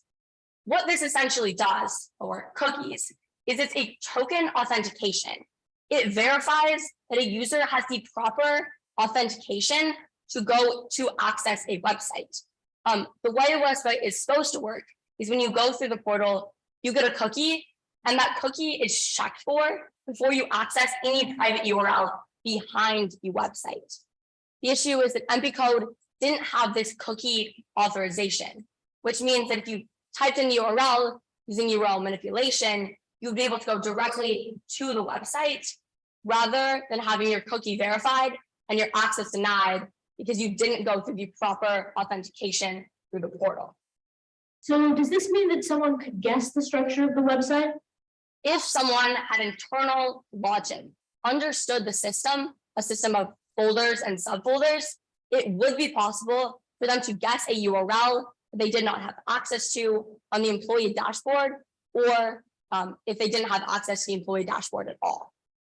And would you recognize if I showed you an exhibit of someone doing this? Yes, that's what exhibits 12 and 13 show. Permission to set up the demonstrative of exhibit 12 and permission to set up the demonstrative of the exhibit 12 and 13, which are already admitted. Yes, you may. Okay.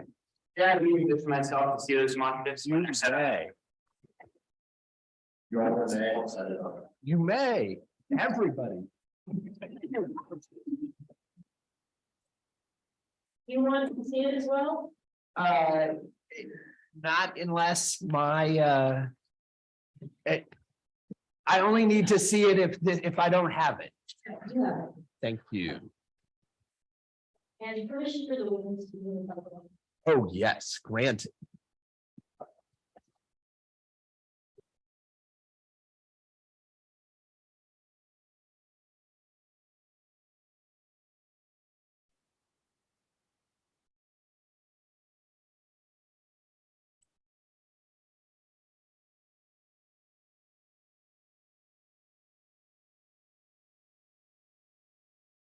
What does this exhibit show you?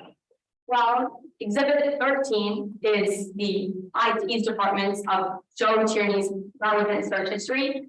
And exhibit 12 shows the copy of Joe Tierney's search history that was located on his laptop. And what did you notice when looking at this exhibit? Well, I noticed a few things. I testified to one, and because it's a system of folders and subfolders.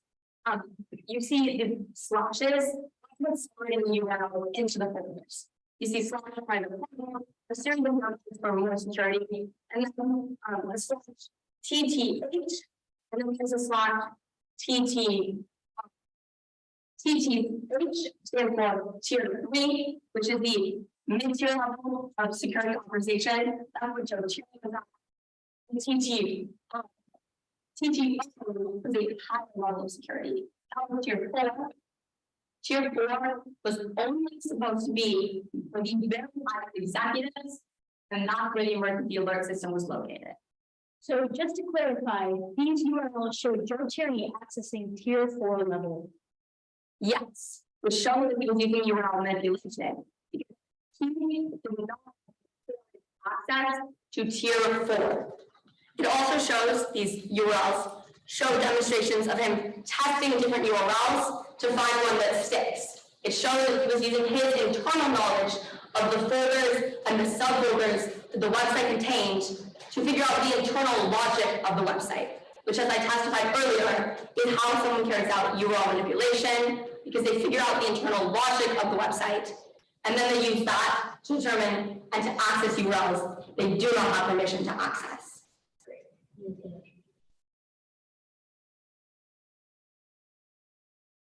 Yes, the motion should be taken down this time. They're done with it.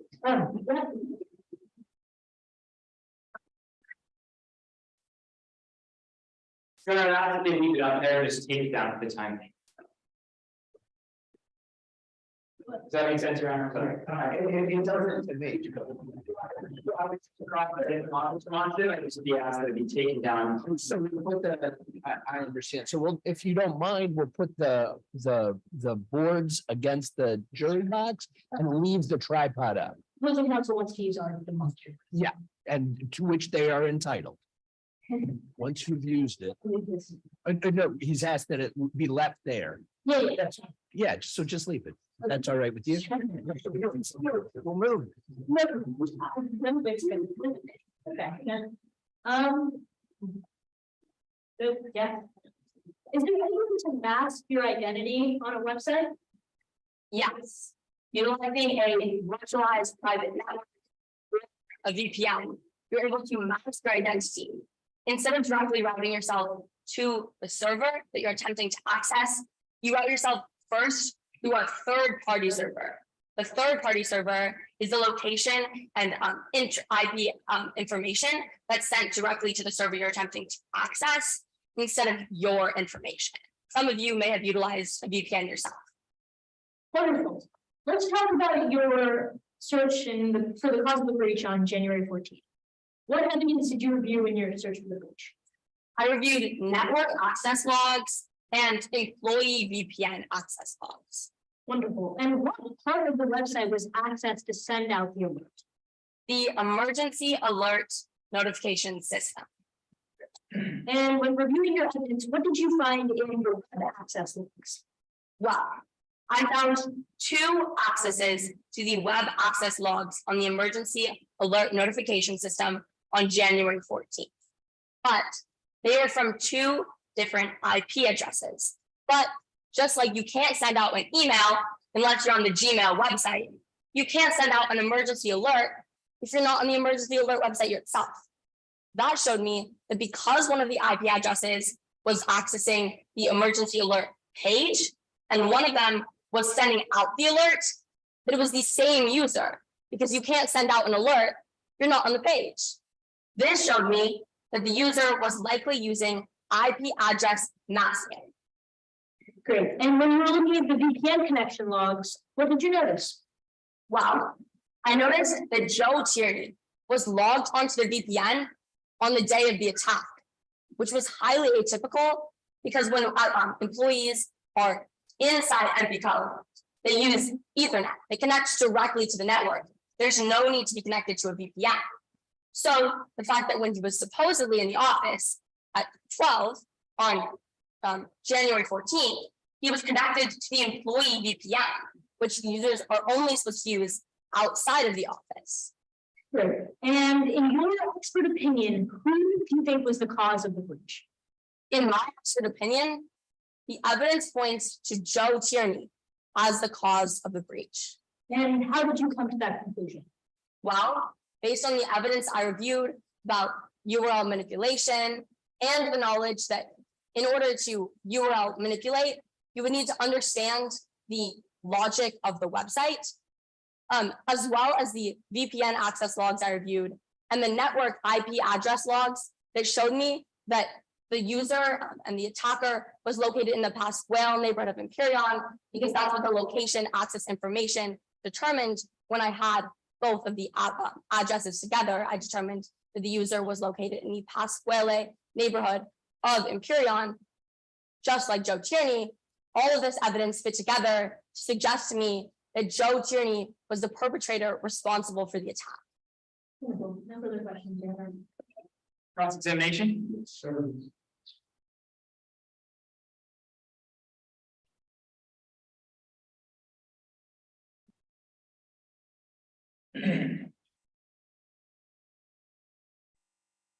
Yeah, proceed. Good afternoon, Doctor. Good afternoon. You mentioned 3 pieces of evidence used in today's case, true? Those are the 3 main evidence pieces I talked to you about today. And I wrote them all down, one of them was a security element, right?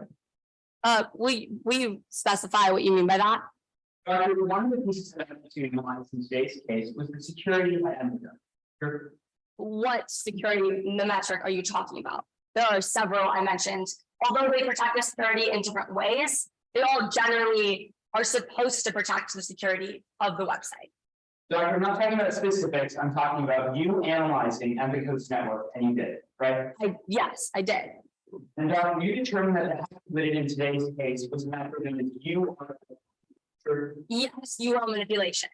But now we've got several security flaws in Embicos network, which make it common to your lab. It certainly was not a network I would have designed myself. Doctor, good, yes, me question. Yes. Now, Doctor, let's talk about how someone would gain the knowledge needed to access the emergency alert system. Now, one of the ways they can do that is by using brute force. True? Yes, you could guess every character and eventually you could find theoretically the URL. Sorry, like just guessing over and over again. Yeah, Now, the more conventional method would be to use a bot. Right, is that right? you do. Yes, URL is very, very quick. If they're programmed correctly to understand the internal logic of the website, that's correct. Now, once they complete that program, they can return entire tasks. How many URLs? True. If programmed correctly, that's correct. Now, the doctor, there are protections against bots, right? In most websites, yes. One of those methods is human verification.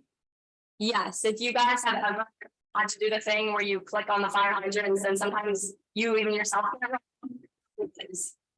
Right, and doctor, did everybody have any of these security measures in place? Unfortunately, they did not. And doctor, you concluded, and I wrote it down, that only powerful user with access the emergency alert system. True. If someone had understood the internal logic of the website to be able to access the emergency alert system, that would have been possible. Doctor, is that a yes to my question? If somebody knew the web address of the emergency alert system, they could access it. If someone knew it, yes. Now, you talked a lot about VPN data, right? That's one of the things I mentioned, yes. And for virtual private network. Got it right. And initially, you want that dashboard, or excuse me, that VPN to access the employee, right? Yes. But that's the only part of the site you need a VPN for.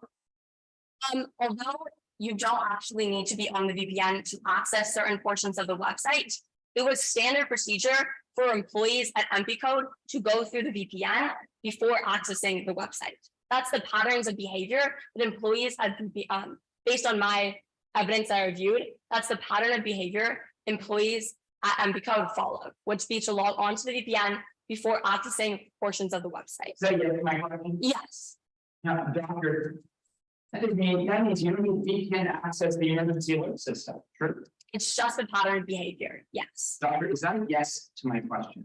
yes. You also talked about IP address tracking, right? I did mention IP address tracking. And you told us that that the location of it was Pasquale and Pura, right? Yes, I want to be clear about the limits of your conclusion. You can't tell us the specific device the person's using. no, the methods are not that precise. Doctor, that's right, 25% of the time, it will give you the wrong city. Well, sort of.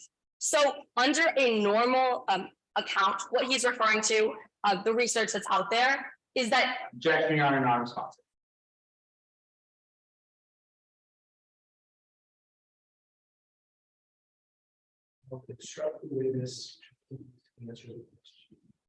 Doctor, 25% of the time, it will give you the wrong city, yes or no? if you're using typical IP address tracking with only one IP address, in this case, because they were utilizing IP masking, there were 2 different IP addresses that I used to make my conclusion.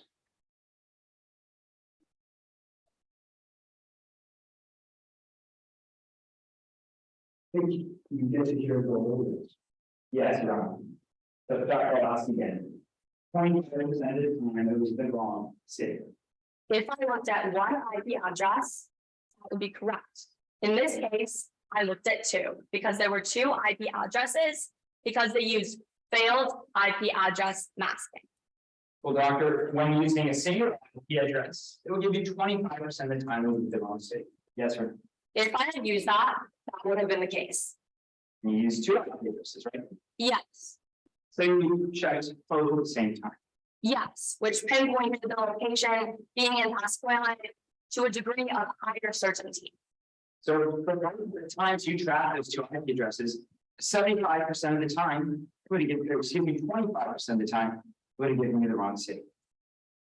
Yes, although the fact that they were both from the same area, we have a degree of higher certainty that that was the case, which based on the other data I collected, allowed me to have a degree of reasonably high certainty, which is what I testified to earlier, that they were located in the Pasquale neighborhood of Imperial. Is that a yes to my question? Yes. Now, Your Honor, I would like to display prosecution's counsel demonstrative, if that's all right. I believe they showed us exhibit 13. We use both.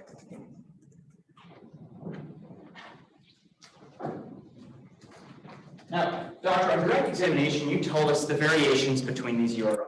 Would you like me to move up there? Thank you. Now, on direct examination, you told us the difference between these URLs, right? Yes, some URLs are TTH tier 3, some are TTO tier 4. And doctor, you told us that some of those URLs are not exactly accessed by the defendant, true? Wait, when you repeat that question, I didn't hear. Of course, some of these URLs you told us the defendant shouldn't have been accessed, right?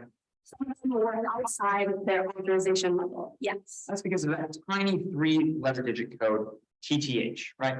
Yes, that's the subfolder that separates it based on tier authorization. Now, you made a witness statement in today's case. Yes, And you were truthful and accurate in that statement, right? yes, And you had a chance to argue it until then. yes. Doctor, in your statement, you mentioned the 3-digit letter code, TTH. Is that correct? It's not mentioned in my affidavit, it's not specific, which as my affidavit says, I have experience and knowledge reviewing. I looked at my exhibits, that's what my affidavit states. Since I looked at exhibits 12 and 13, this is exhibit 13. Doctor, I'm not asking about what you reviewed or the conclusions you have made today in court. I'm asking about what you wrote in your report. And in your report, nowhere did it mention the 3-letter code. Yes or no? There is no specific sentence that says that. Thank you, Your Honor. I have no further questions.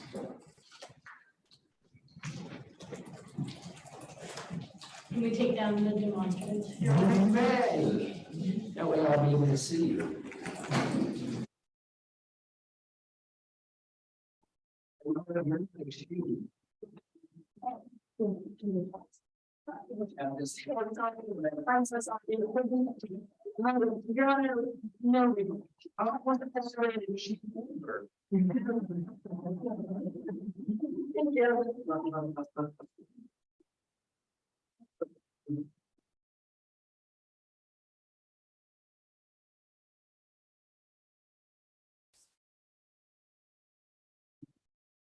At this time, Your Honor, the prosecution commence.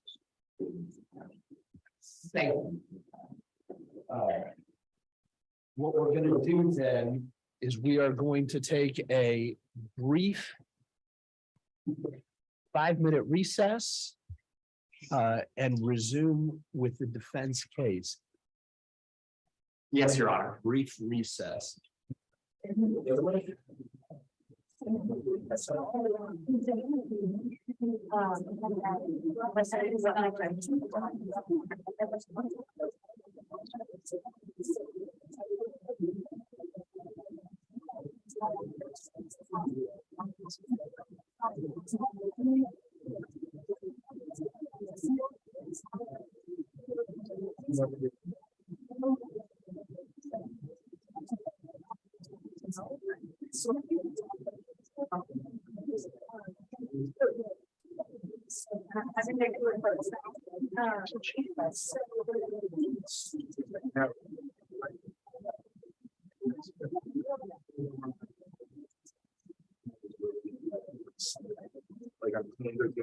gonna be so bad.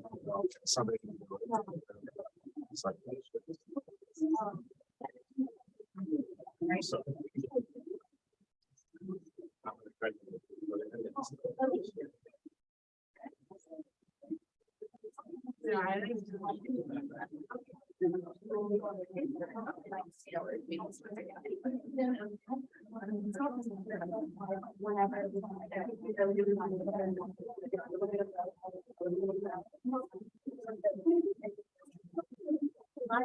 It's, you know, a challenge, the role of the with that.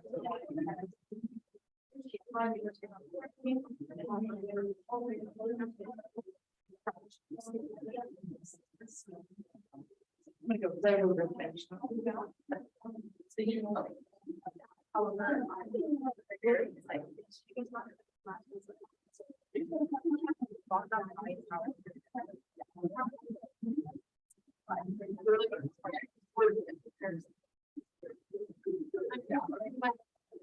Thank you for like the sugar. Oh, I was like, you didn't even have force. Take me another.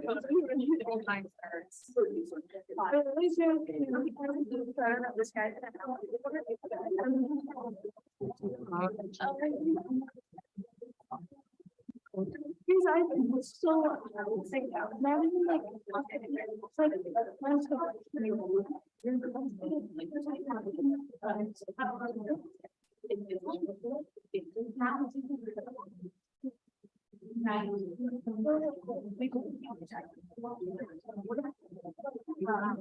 So I have to on my side and then.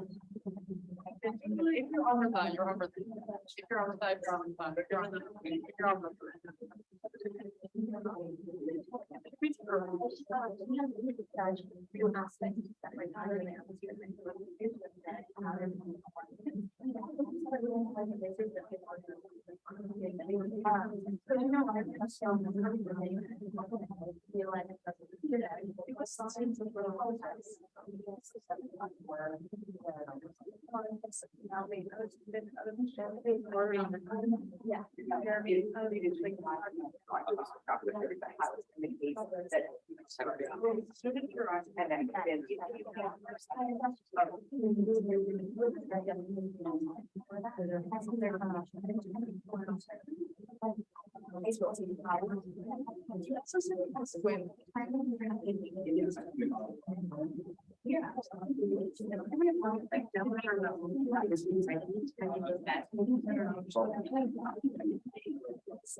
May see.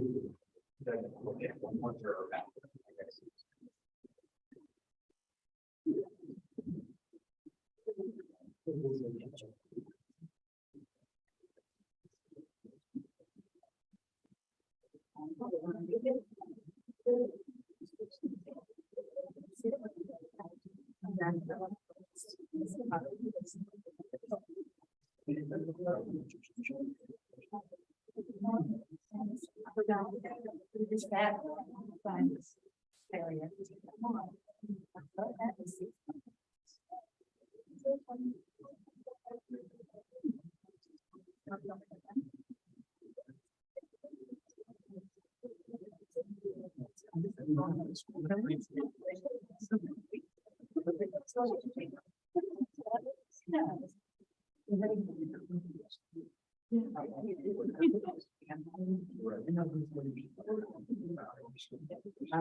All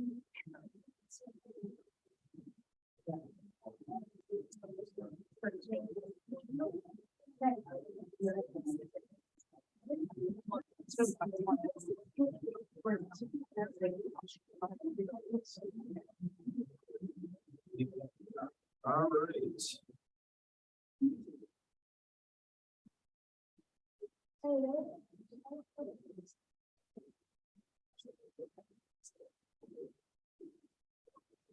Ladies and gentlemen, you ready to proceed? All right. For the defense. Yes, Your Honor. The defense calls Joe Tierney to the witness stand.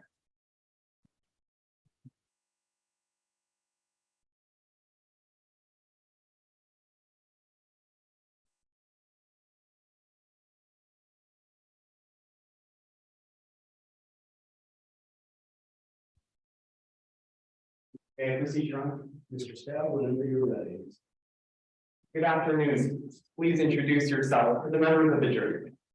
Hello, my name is Joe Tierney. What do you do for a living, Mr. Tierney? Well, currently I'm unemployed, but previously I worked for a company called Empico. What's your job at Indico? I was an app developer there. Well, what are your qualifications for your job as an app developer? I graduated from the University of Manhattan with a degree in data science. I worked for about 5 years in the tech industry after that, and actually got quite a bit of experience in hacking competitions from back in college. Well, I understand those first few qualifications, but how does your experience on a hacking team play into your work as an app developer? Well, it's taught me a lot of really valuable lessons. Since then, I've made cybersecurity a priority of mine, and I'm always on the lookout for flaws in whatever systems I may work with and how we could solve the problems. Well, Mr. Tierney, we're here today because of what happened on January 14th, 2000. Before you ask that question, Mr. Terry, I'm gonna ask you to pull that microphone a little closer to your mouth. Of course, Your Honor. We can keep facing the jury and just keep that in front of you. Do you remember that day? I do.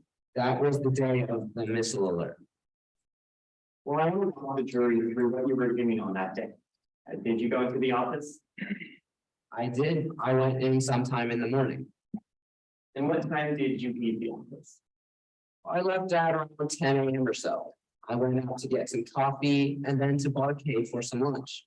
Not only do they have great drinks, they have some excellent sandwiches as well. Well, Mr. Tierney, is it normal for you to be out of the office at that time? It is. And because employees were actually encouraged to work remotely whenever we saw fit. How does one work remotely at Indico?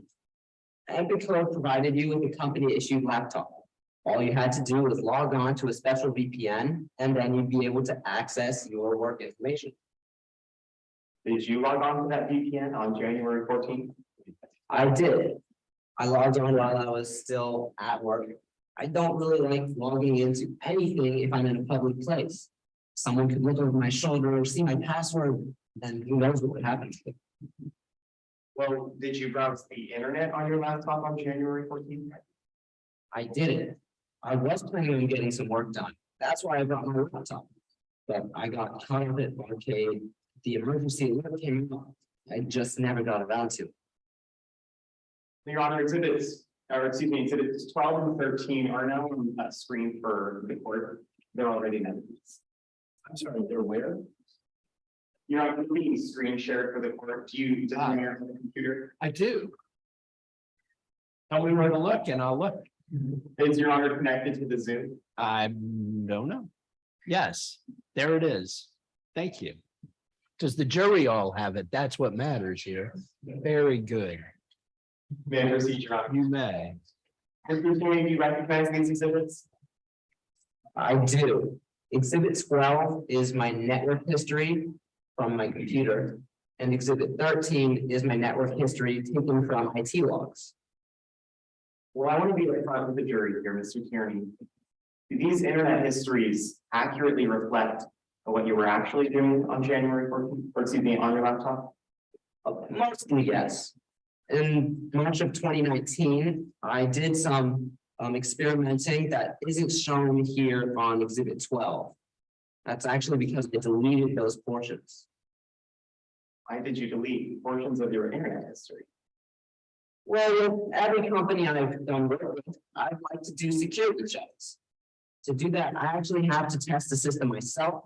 And in this case, I just used some rudimentary techniques I learned from back in college. I found out that our network was actually really vulnerable. I deleted these portions so I could immediately go to my superiors and convince them to make the security changes that were necessary. I just wasn't too sure if they would listen to me, knowing that I had hacked into the system.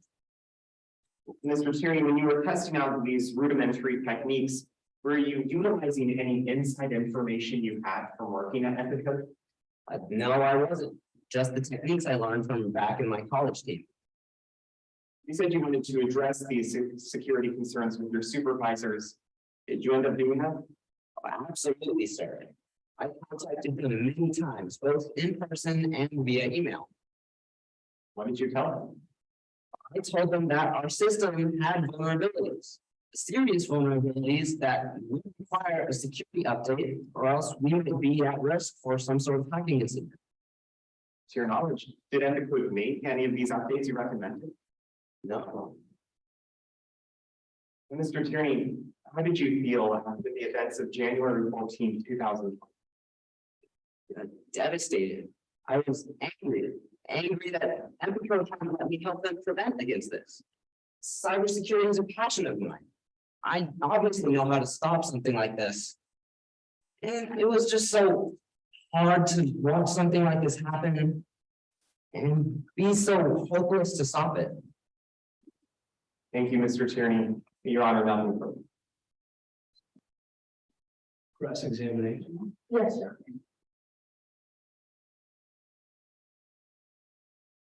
Good afternoon, Mr. Tierney. I'm here to ask you a few questions to clarify your testimony. All right. You testified earlier that you were very successful on the hacking circuit in college, weren't you? Oh, I didn't, but as a matter of fact, that was true. I actually got first place. And in 2015, you were offered a job at Epicode, correct? That's correct. And you took this job. I didn't. At Epicode, they had a contract with the government to put in the consumer broadcasting system, didn't you? That's actually why I was so concerned with Epicode security. We had a government contract. Right, you felt that Epicode security fell short, didn't you? Absolutely. In fact, you had found a way to be able to manually pass any password for security on the employee homepages, correct? That's right. She found out I could access my timesheets and such without having to put in my password. You did that, you just wanted to type in the URL. That's right. You showed your coworkers how to also use the URL, correct? I showed them that it existed. I definitely did not encourage them to do something like this. Thank you. You also told them that you thought that the network was easy to hack, correct? That's right. It was. And in theory, you were ready that people would be able to access unauthorized parts of the network in the same way that you were accessing parts of the network without putting in password, correct? I was worried. You're right. And just to be clear, you are not authorized to access the emergency alert broadcasting system. Of course not. Okay, let me see how you job right now, because one of the reasons we took the job at Epicode was because there were a lot of opportunities for promotion there, correct? That was one of the reasons. Yeah. CTO. Asked for a pay raise in April of 2015, correct? That's right. You were denied. That's right. I had. And you also, Objection, Your Honor, badgering. Excuse me, Your Honor. I take it that your objection is based on the badgering of the. Yes, Your Honor. That objection is overruled. She is allowed to ask leading questions. Yes, Your Honor. you also applied for a promotion, were denied from a promotion in October of 2019, correct? I was denied the promotion in December of 2019. I applied in October. If you had not denied a promotion in October of 2019. Sorry? I think that was a double negative. I want to raise my question here on it.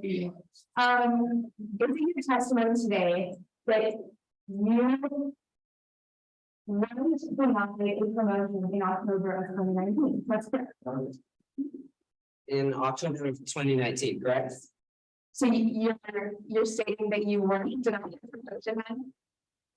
In fact, I was denied multiple promotions. I don't remember every single one.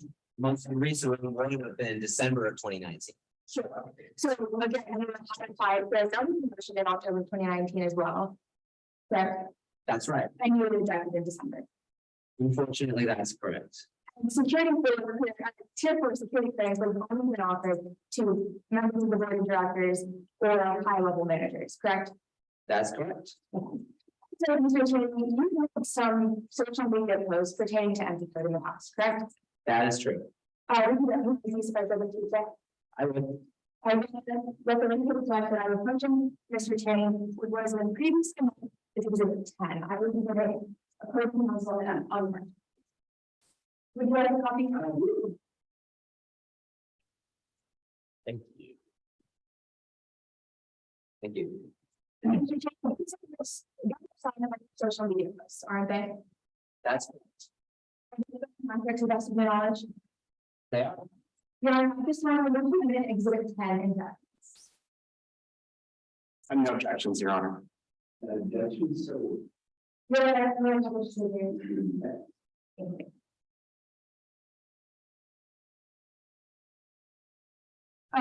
Now, Mr. Chairman, I don't think Mr. Chairman, I want to direct you to the last entry or the last social media post on this. It says, after all the years, there is no denial that people operate exactly how the site is done. As a number of companies run by bureaucracy. I understand that. That's what that says, isn't it? It is. And what's your name? Your name? That's correct. It is. It's January 10th, 2020, isn't it? That is correct. And it was a fair change for the missile that went, isn't it? You're right. No, Redirect, Your Honor. Indeed.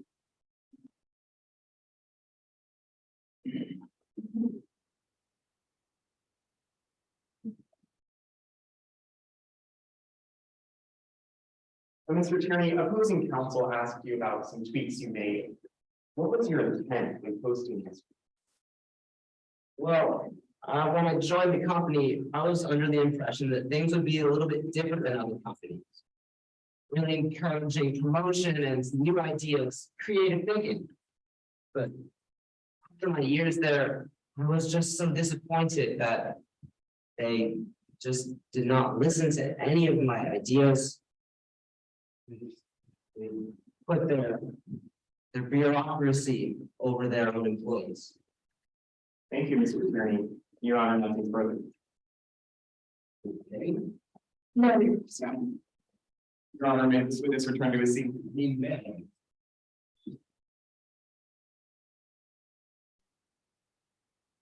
Your Honor, before the defense calls our next witness, we request a time check on behalf of both parties. Yes, Your Honor. The government has 11 minutes and 42 seconds, and the defense has 27 minutes and 3 seconds remaining. Satisfied? Yes, Your Honor. May I call our witness?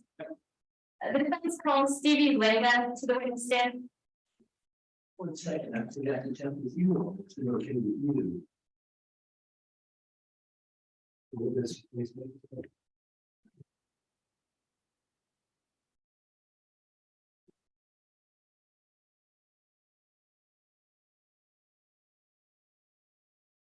May I proceed?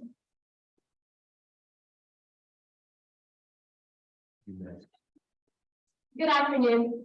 Please introduce yourself to the members of the jury. Ms. Langa, what do you do for a living?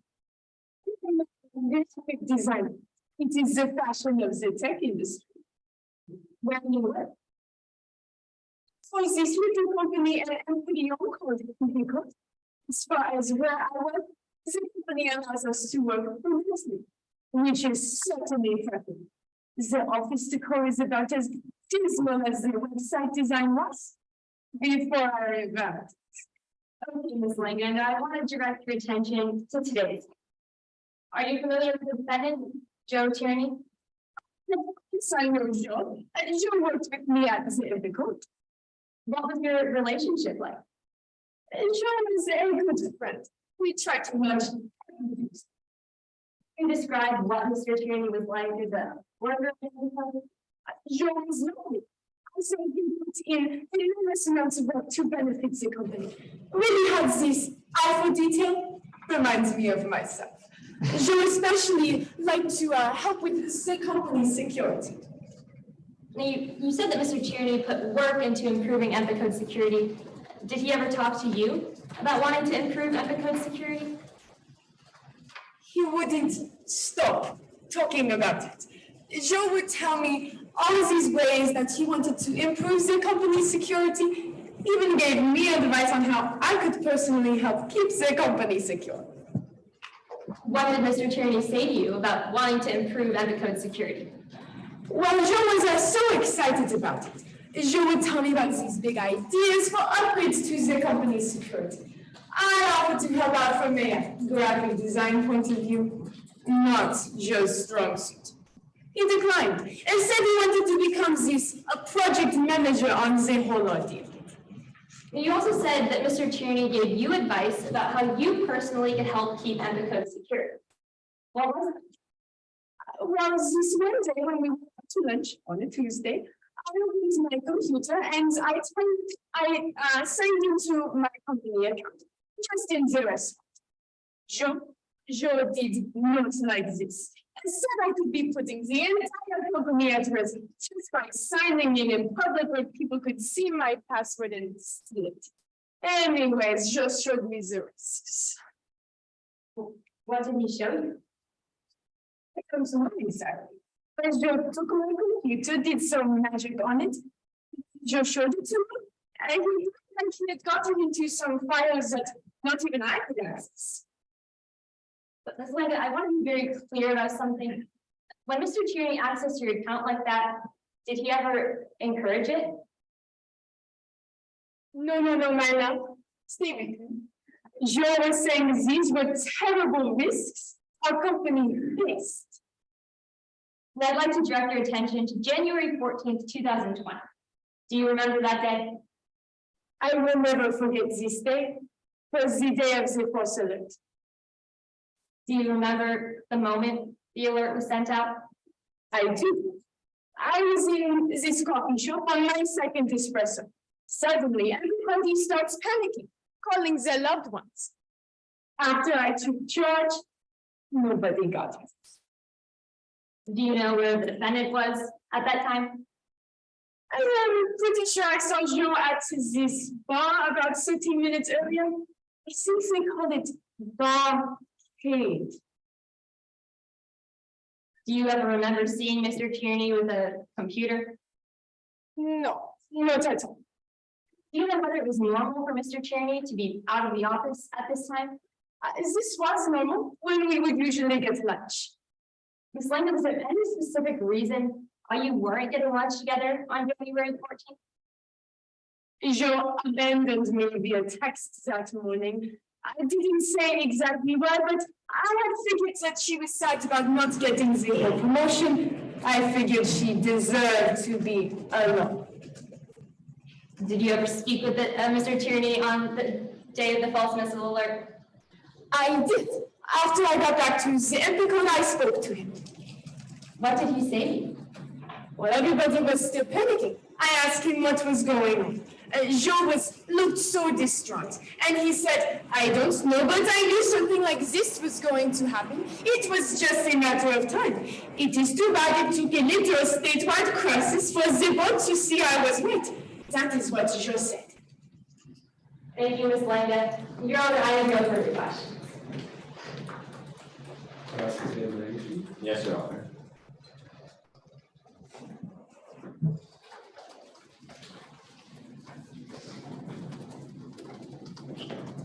May I proceed? Good afternoon, Ms. Longier. Today I'll be asking Longier, my apologies. Today I'll be asking you a few questions to clarify your testimony. Previously, before working at MB Code, you lived with Joe's mother for a whole year rent-free, didn't you? And when you found a job at MB Code, Joe shortly joined you at MB Code, didn't he? Didn't he? Yes, I worked with him there for 2 years. And ever since, you guys got lunch together every Tuesday, didn't you guys? Every Tuesday. It was hard to get him out of the office, but I did it very easily. And during this lunch meeting, Joe always talked about the security of work, didn't you? Yes, specifically how good it was. He showed you even one time had an access file you didn't have access to, isn't that correct? Yes, he showed me the risks. And you applied for promotion in December of 2019, don't you? I did project manager. And you knew the sacrifices that he put in order to try to achieve that promotion, don't you? This is true. But ultimately, he fell short of that promotion, didn't you? Yes, unfortunately. And you saw him after dejected, didn't you? Yes, he was upset after. Let's fast forward a few weeks to the January 14th, the day of the incident. Before the incident, you only caught a glimpse of Joe, didn't you? I am not sure what you mean by glimpse. When in the beginning of the incident, you saw Joe at the barcade, didn't you? Yes, I saw Joe at the barcade. So that was only for a moment, 1 or 2 seconds, wasn't it? Yes, this is true. And the only time you talked to Joe later that day was after the incident, didn't you? After the false alert came out and then was corrected, I meet up with Joe at the Epicode. And that was when Joe made the insensitive comment, too bad it took a literal statewide crisis for the board to realize that I was right, didn't you? Basis, Argumentative. that's sustained, rephrase. And you heard Joe make that insensitive comment that you testified earlier today. Objection, Your Honor. Insensitive is gonna be the word that's gonna get you dinged every time. Sustained. And you, in your own words previously, thought that the comment was insensitive, didn't you? What Joe said at Epicode? Yeah. So, So then, what comment was, well, just to clarify, was that he said, too bad it took a literal statewide crisis to realize the board that I was correct, wasn't it? that I was right, that is what he said. And that day on January 14th was a Tuesday, wasn't it? It was a Tuesday, we were supposed to get lunch. So that was the only day in your 5 years of working at MP Code with Joe that you guys did not get lunch together, didn't you? This was the only time. I have been very successful in getting him out of the office. So just to clarify, that was a yes to my last question. It was. No further questions. No redirect, Your Honor. May this witness be excused?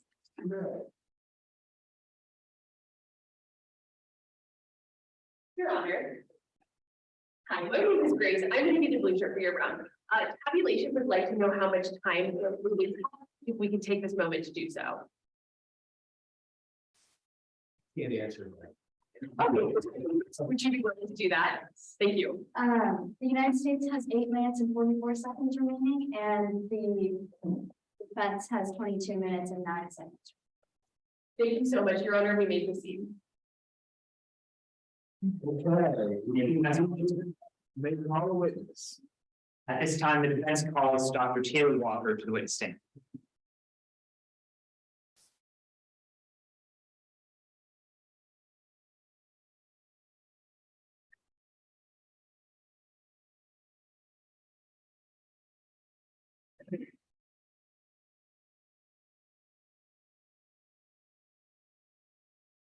May I proceed?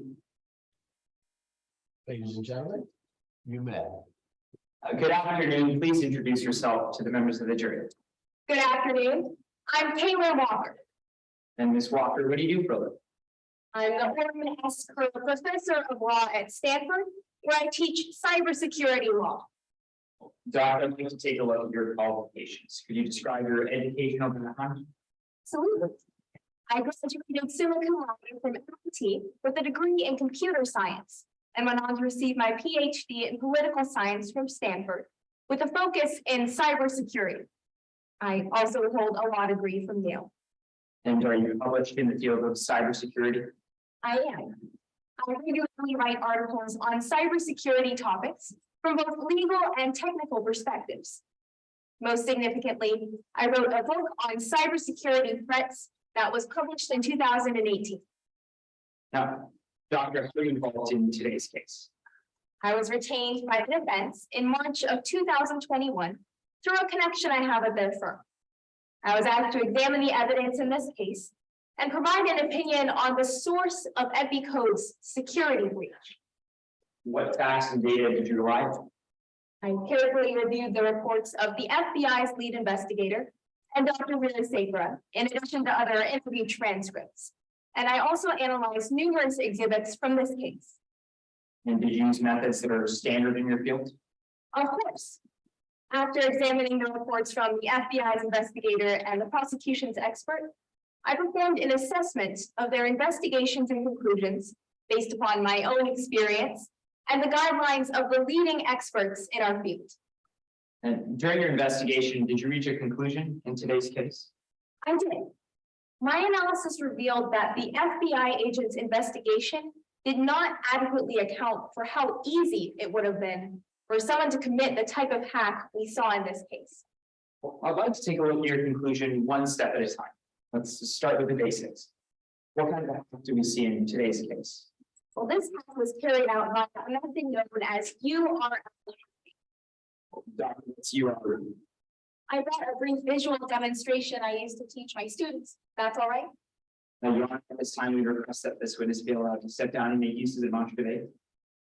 Most of you guys will share, Yes, Your Honor. then.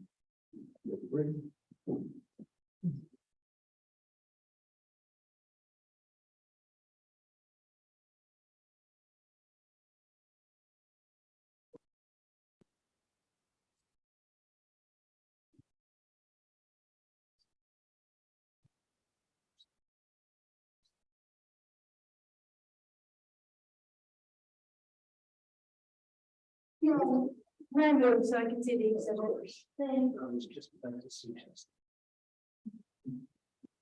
Now you can see here, I've written company.com. Now this is a URL, a uniform resource locator. If I type this into my browser, I'll return to this company's homepage. And if that homepage has a products link and I click on it, it'll take me to a new page with a new URL that's more like this.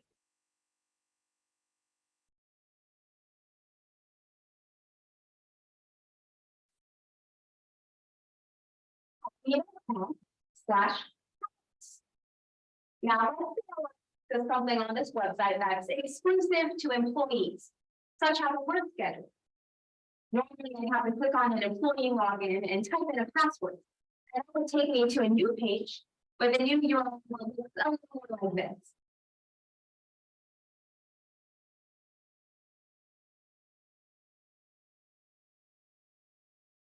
Company.com/schedule.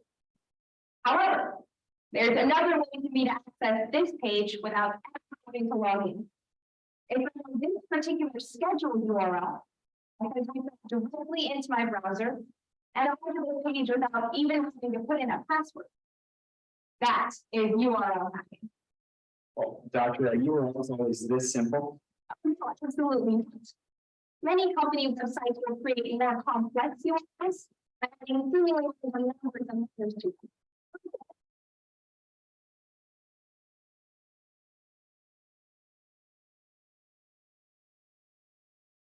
This offers some measure of protection against URL hacking because it's hard against.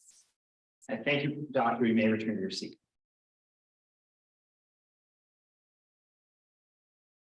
We still need to sponsor too. Barring its use on the cross, we can take it in.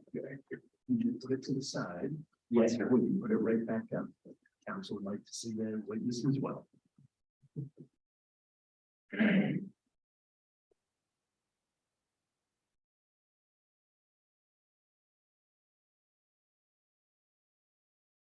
Doctor, now that we know what kind of hack took place in today's case, I want to get to the second part of your conclusion. Why do you say that the FBI's investigation failed to overlook how simple a hack this would have been to complete? Special Agent Rose Smith specifically mentioned limiting her investigation to the employees of Empico, people with inside knowledge of the company. But this hack could easily have been carried out by an outsider with little to no knowledge of Empico systems. Well, Doctor, the URLs you just showed us with all the numbers and letters, it seems way too difficult to guess because there's so many possibilities. Now, how could someone without inside knowledge of the company's URL guess the more complicated ones? It's very simple. They could use a bot. Well, what's a bot? In the hacking world, a bot is a computer program that guesses URLs for you. So are capable of trying countless combinations of numbers, letters, and dashes at superhuman speed to provide you with perfect maps of the URLs for every single area of a company's website, even complex URLs. And after using a bot wouldn't need to guess the URLs, the bot would do it for them. And robots wouldn't find the real hackers. Yes, they're extremely common. Bots are one of the most basic hacking tools. And are there ways to protect against bots? Two main ways, yes. Something we call cookies and human verification systems. Let's talk about those. What are cookies? Cookies are essentially digital trackers. Now, if I enter a company's website, that website will place a digital tracker on my computer, a cookie. The website will then require the presence of that digital tracker for me to access any password protected areas of it. So what this means is that if I try to skip the password step by URL hacking, I won't have that digital tracker, that cookie, and the website won't let me in. This is the simplest way to stop both URL hacking and bots. And how about that second one? What's human verification? You've all probably experienced this one. Have you ever tried to log into a website and it presents you with a distorted, strange-looking set of letters and asks you to type them in to prove you're not a robot? That's human verification. So are unable to get past these tests and prevents them from accessing the rest of the website to map out its URLs.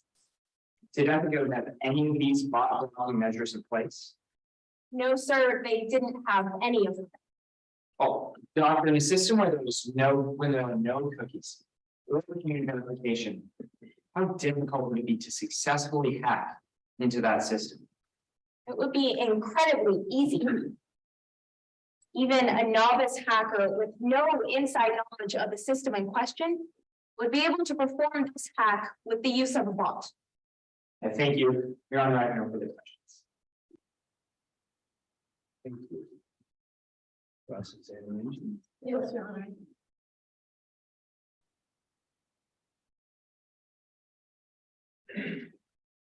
Ms. Walker. Good afternoon, ma'am. Good afternoon. Now, you testified that it would be extremely unlikely for someone who was just using Empico's website to stumble upon the ENS, correct? I wrote that in my report, ma'am. Yes. And you also stated that it would have to be someone with, the perpetrator would have to be someone that has tried repeatedly and has experience manipulating URLs. Not necessarily. You said that the person would have to spend time and energy manipulating URLs in order to gain access to the ENS, do you not? That's right, if they were trying to gain access manually. Right. Now, you also created a 5-step plan for how the perpetrator would have had to carry out this crime, correct? That's right. All right. And step 1 of that was URL manipulation, wasn't it? It was identifying a vulnerability in the system. Within the URL specifically. That's right, ma'am. All right. Now, I understand you're familiar with Exhibit 13. Yes, Well, may I accept the demonstrative? You may. Yeah, I repossession myself, Your Honor. You may. All right, I'm gonna ask the witness to come down from the stand. Is that okay if the witness comes down from the stand? Like.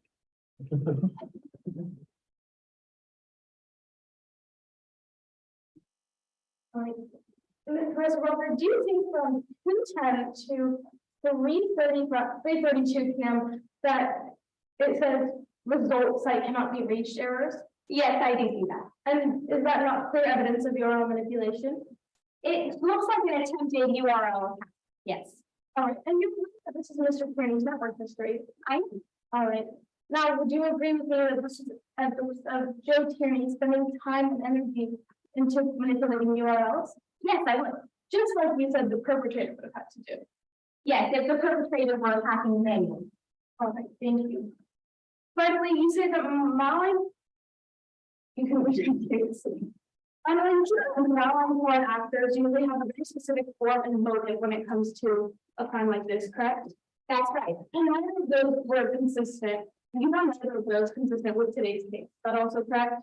That's right. Foreign hackers can have other motives. I mean, you're able to eliminate Joe Tierney as the perpetrator, are you? No, ma'am, there wasn't enough evidence to eliminate any suspects in this case. So to be clear, you're defending someone that you can't even eliminate. Objection or argument. Question. You're defending someone that you can't even eliminate as a possible perpetrator today, is that correct? That's right, ma'am. I can't eliminate anyone. All right, thank you, Your Honor. I have no further questions. Redirect examination.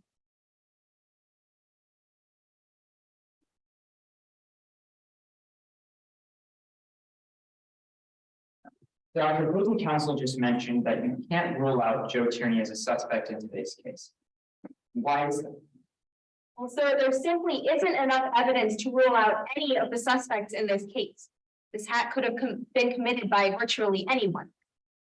Thank you. Your Honor, I have no further questions. The witness speaks, please. That's not your call. That's yours. There's no recross, Your Honor. Very well, you may step down. Your Honor, we would also ask to take down the demonstration. Right. All right. You have another witness? No, Your Honor, the defense rests. Okay. This time, we take a recess again? I think that's a good idea. We will take a 3-minute recess. Yes,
You may be seated.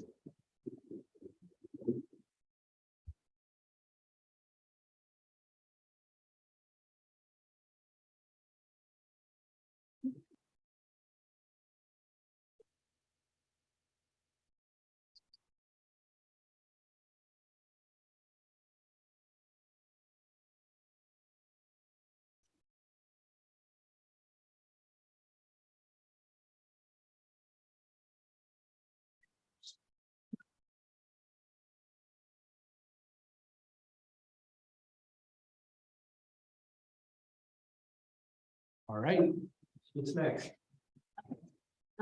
Closing arguments, Your Honor.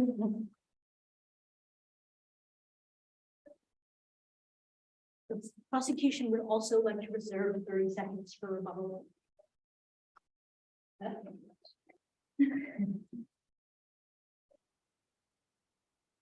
May it please the court?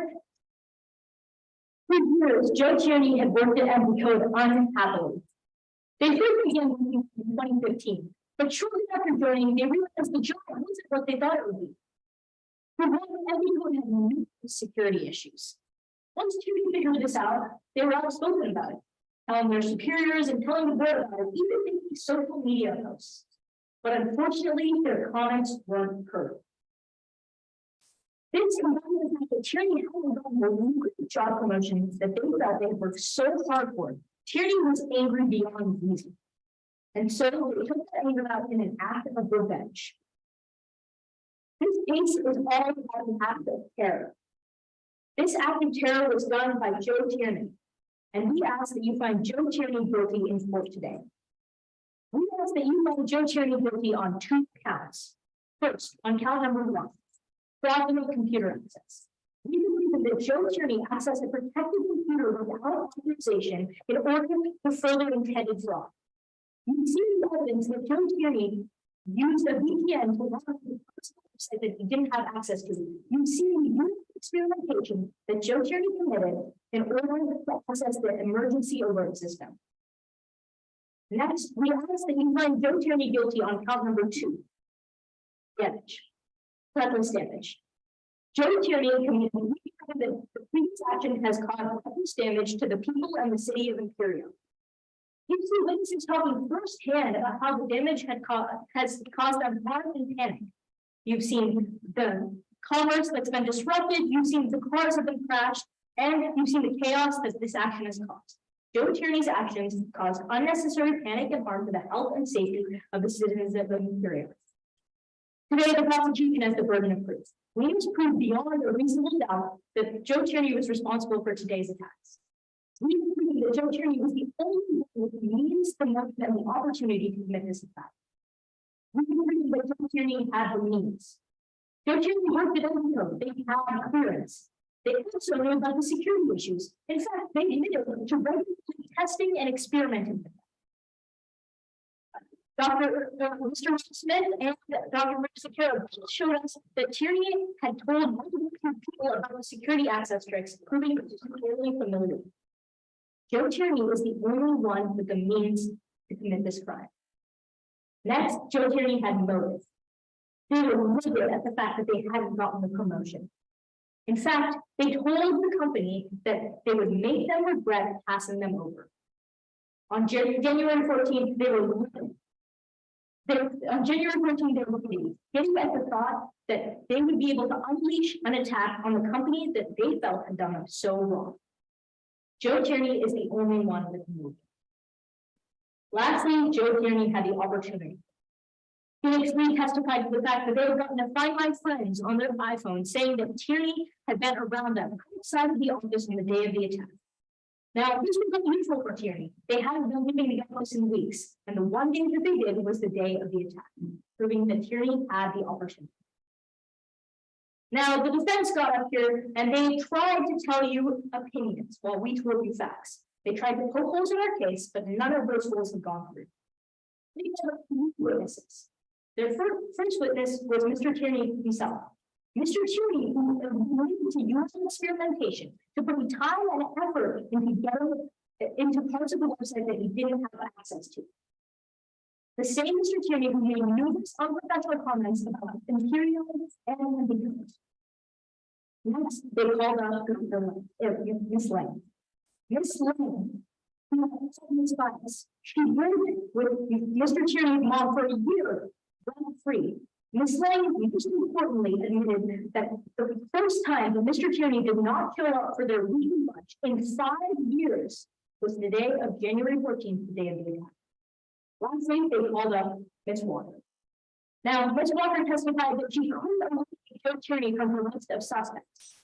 She also testified that no one before and after had any motive to commit this crime, proving that Joe Tierney is the only person left standing. This attack was awful. It was an awfully terrible attack committed by Joe Tierney.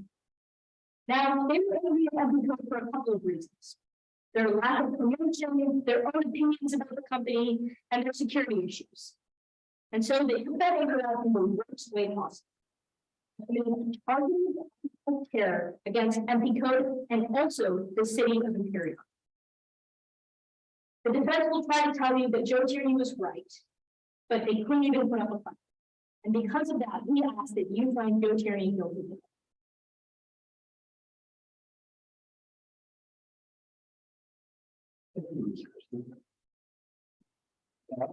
Yes, Your Honor.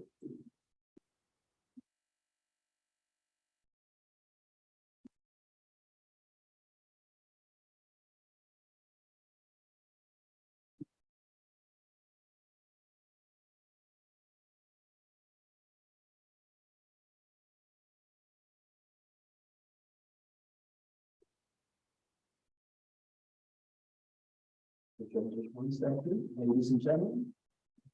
You may proceed. Yes, Your Honor. He was right. In 1994, the author, Tom Clancy, wrote an action thriller called The Debt of Honor, in which a jet plane was hijacked and crashed into the Capitol building, a novel concept at the time. 7 years later, 9/11 happened. And as absurd as it sounds, there were some who said that Tom Clancy might have been behind the attacks. Why?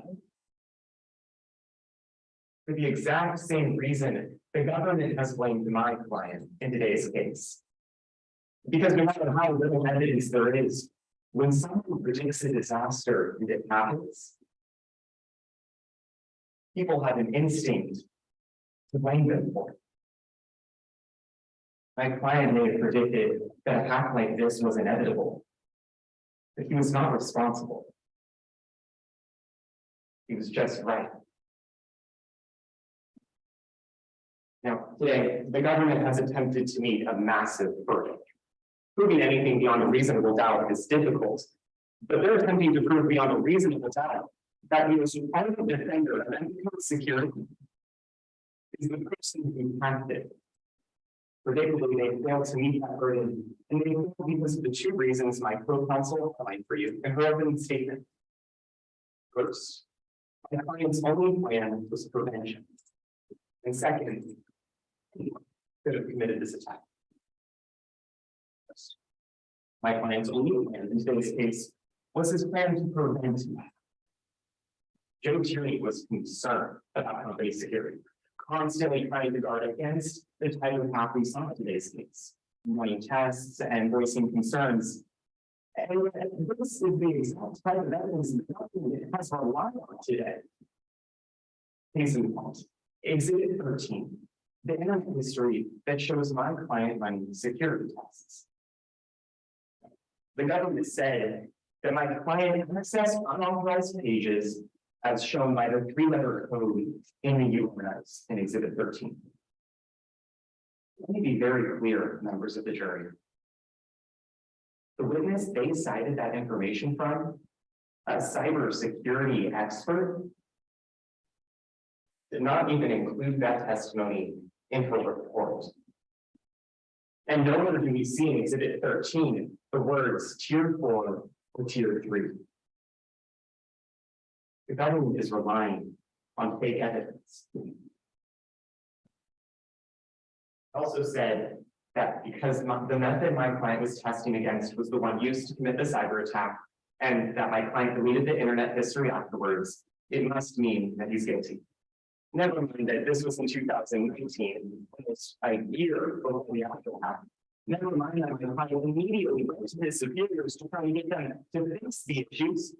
It seems the government is unaware of the fact that the hackers try to inform their targets of the risks they intend to exploit. But that's the story of today's case.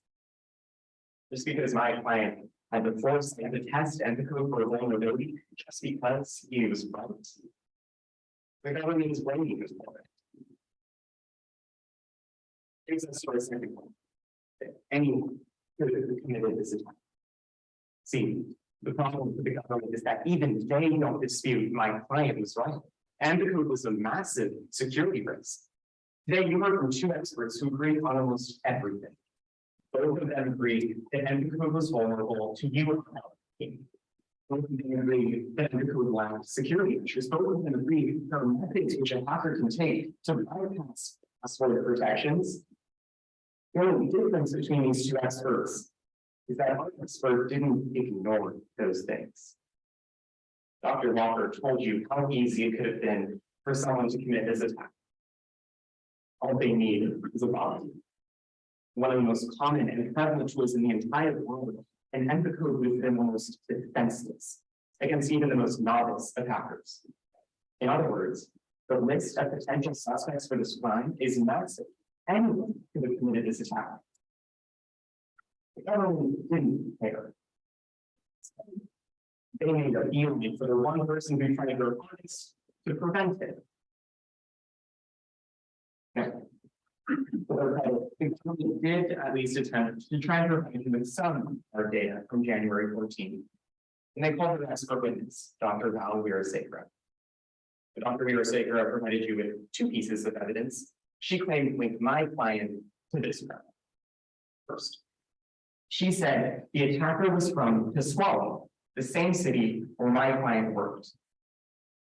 Even if you ignore the fact that her method is wrong 25% of the time, it does narrow down the suspect pool to an entire city. That still doesn't explain why the government immediately narrowed down their suspect pool, one person. They also said that because my client was logged on to the VPN, that he must have accessed the internet on January 14th and therefore must have sent out the false alert. The only problem with that is my client got up on the stand today and told you, you ask one big company VPN, even when he's not going online. He just does it whenever he's going out and brings his work laptop with him, so he doesn't have to put in a password in public. Does that seem like a bit of overkill? Sure. But it was confirmed for us by Stevie Lincoln, who told you the defendant doesn't like to log in public. Members of the jury, the truth is, that's just who my client is as a person. Meticulous, always on the lookout for a security threat, never willing to let his guard down against a potential hacker. Things only went wrong for him because of that work ethic. The government is only blaming him because he was vigilant enough to predict this attack. He's only on trial today because he was right. Members of the jury, the real hacker is still out there. Putting my client behind bars accomplishes nothing except to deprive Imperium of its best defense. Signed, Joe Tierney, not guilty on all counts. Thank you. Thank you. I believe that the same time is ready for the vote. Yes, Your Honor, I believe the government has 56 seconds for rebuttal. You're on 6. Yes, Your Honor. Very well. Your Honor, I have a question. Do I get to use my 56 seconds or only the 30 seconds I've reserved? You can have the whole 56 seconds. Oh. And no 26 extra for you.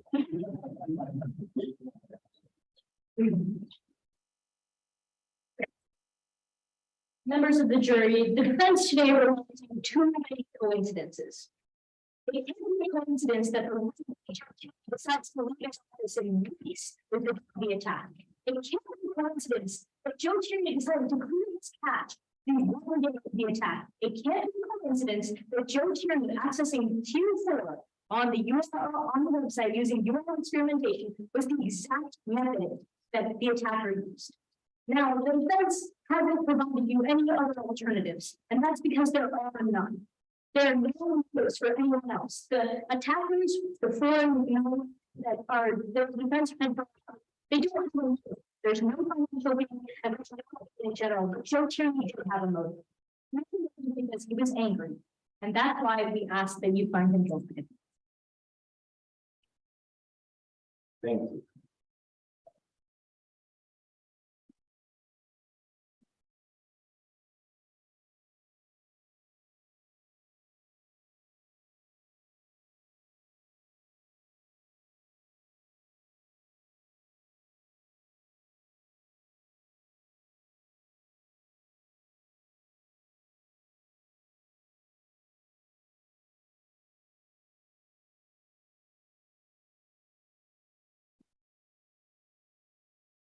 Checking with the bailiffs.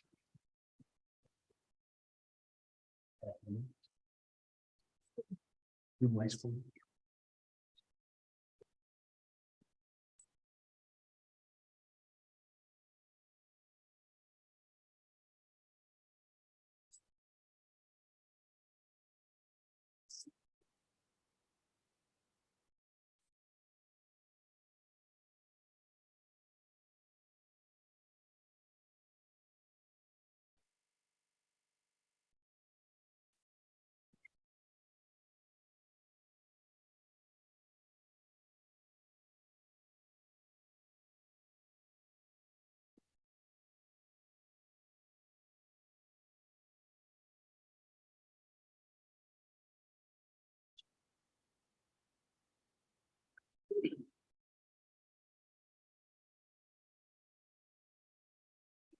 All right, everyone. That was the music. You give yourself a round of applause.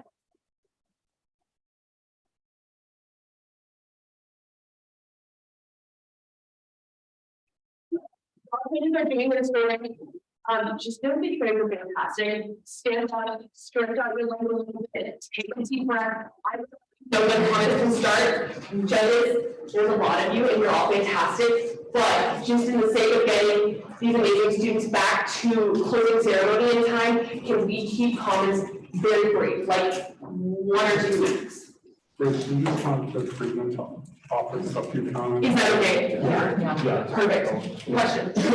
Could you please have the attorneys and witnesses just re-identify themselves real briefly? Yeah. Witnesses, could you please stand up one at a time, starting with P and then going to D? My name is Audrey Young, and I portrayed Carrie Roseman today. My name is Lydia May, and I portrayed Dr. Val Vera Secura today. My name's Caroline Cooper and I portrayed Phoenix Lee. My name is Trevor Ewing. I portrayed Jonas Uni. My name is Grace DeVito, and I portrayed Stevie Langa. My name is Amy Ewing, and I portrayed Taylor Walker.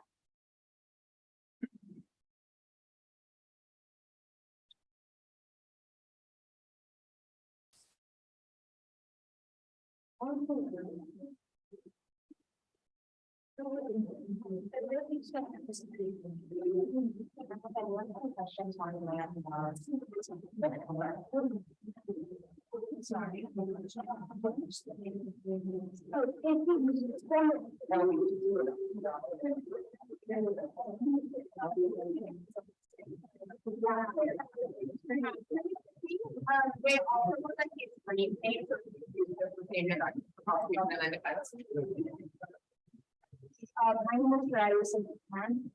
name is Amrita Krishna.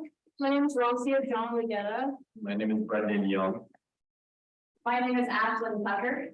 My name is Kwame Staub. My name is John Williamson. My name is Jenna Ahuja.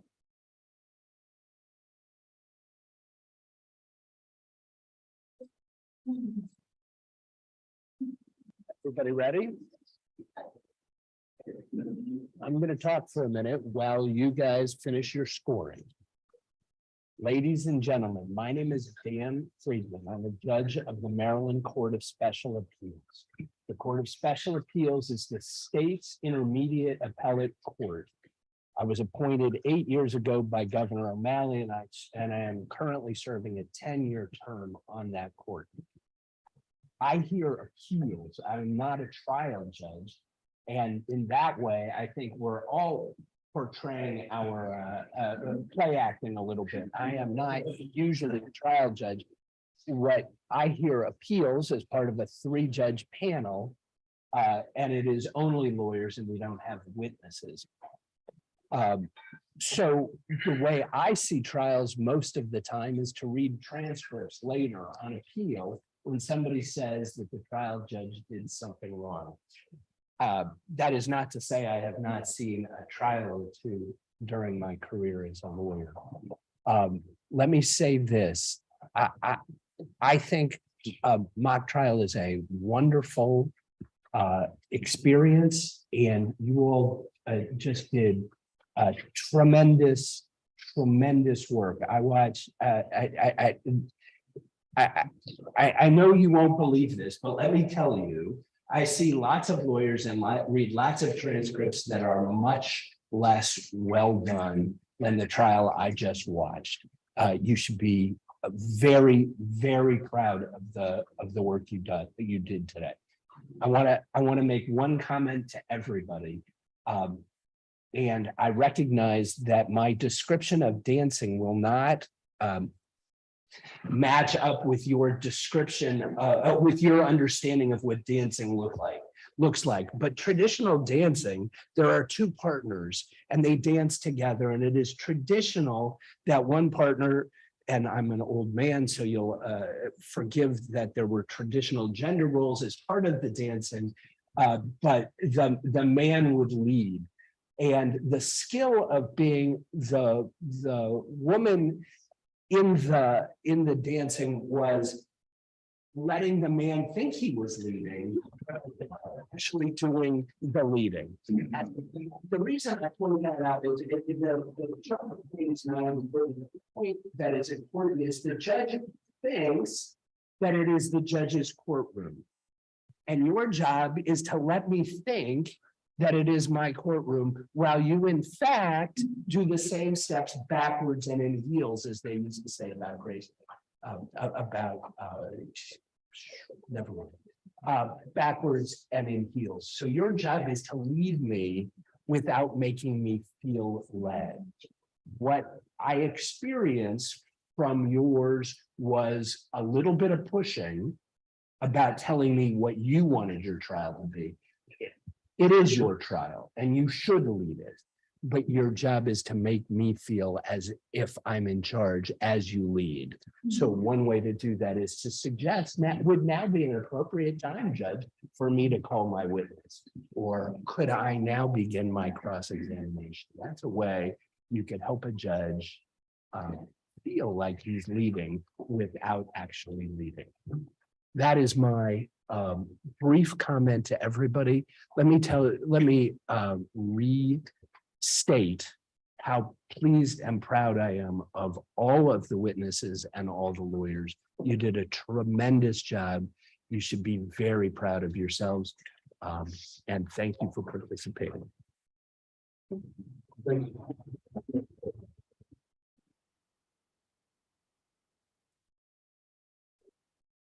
At this time, I just need one more ballot and then we can head over to closing ceremony. We can have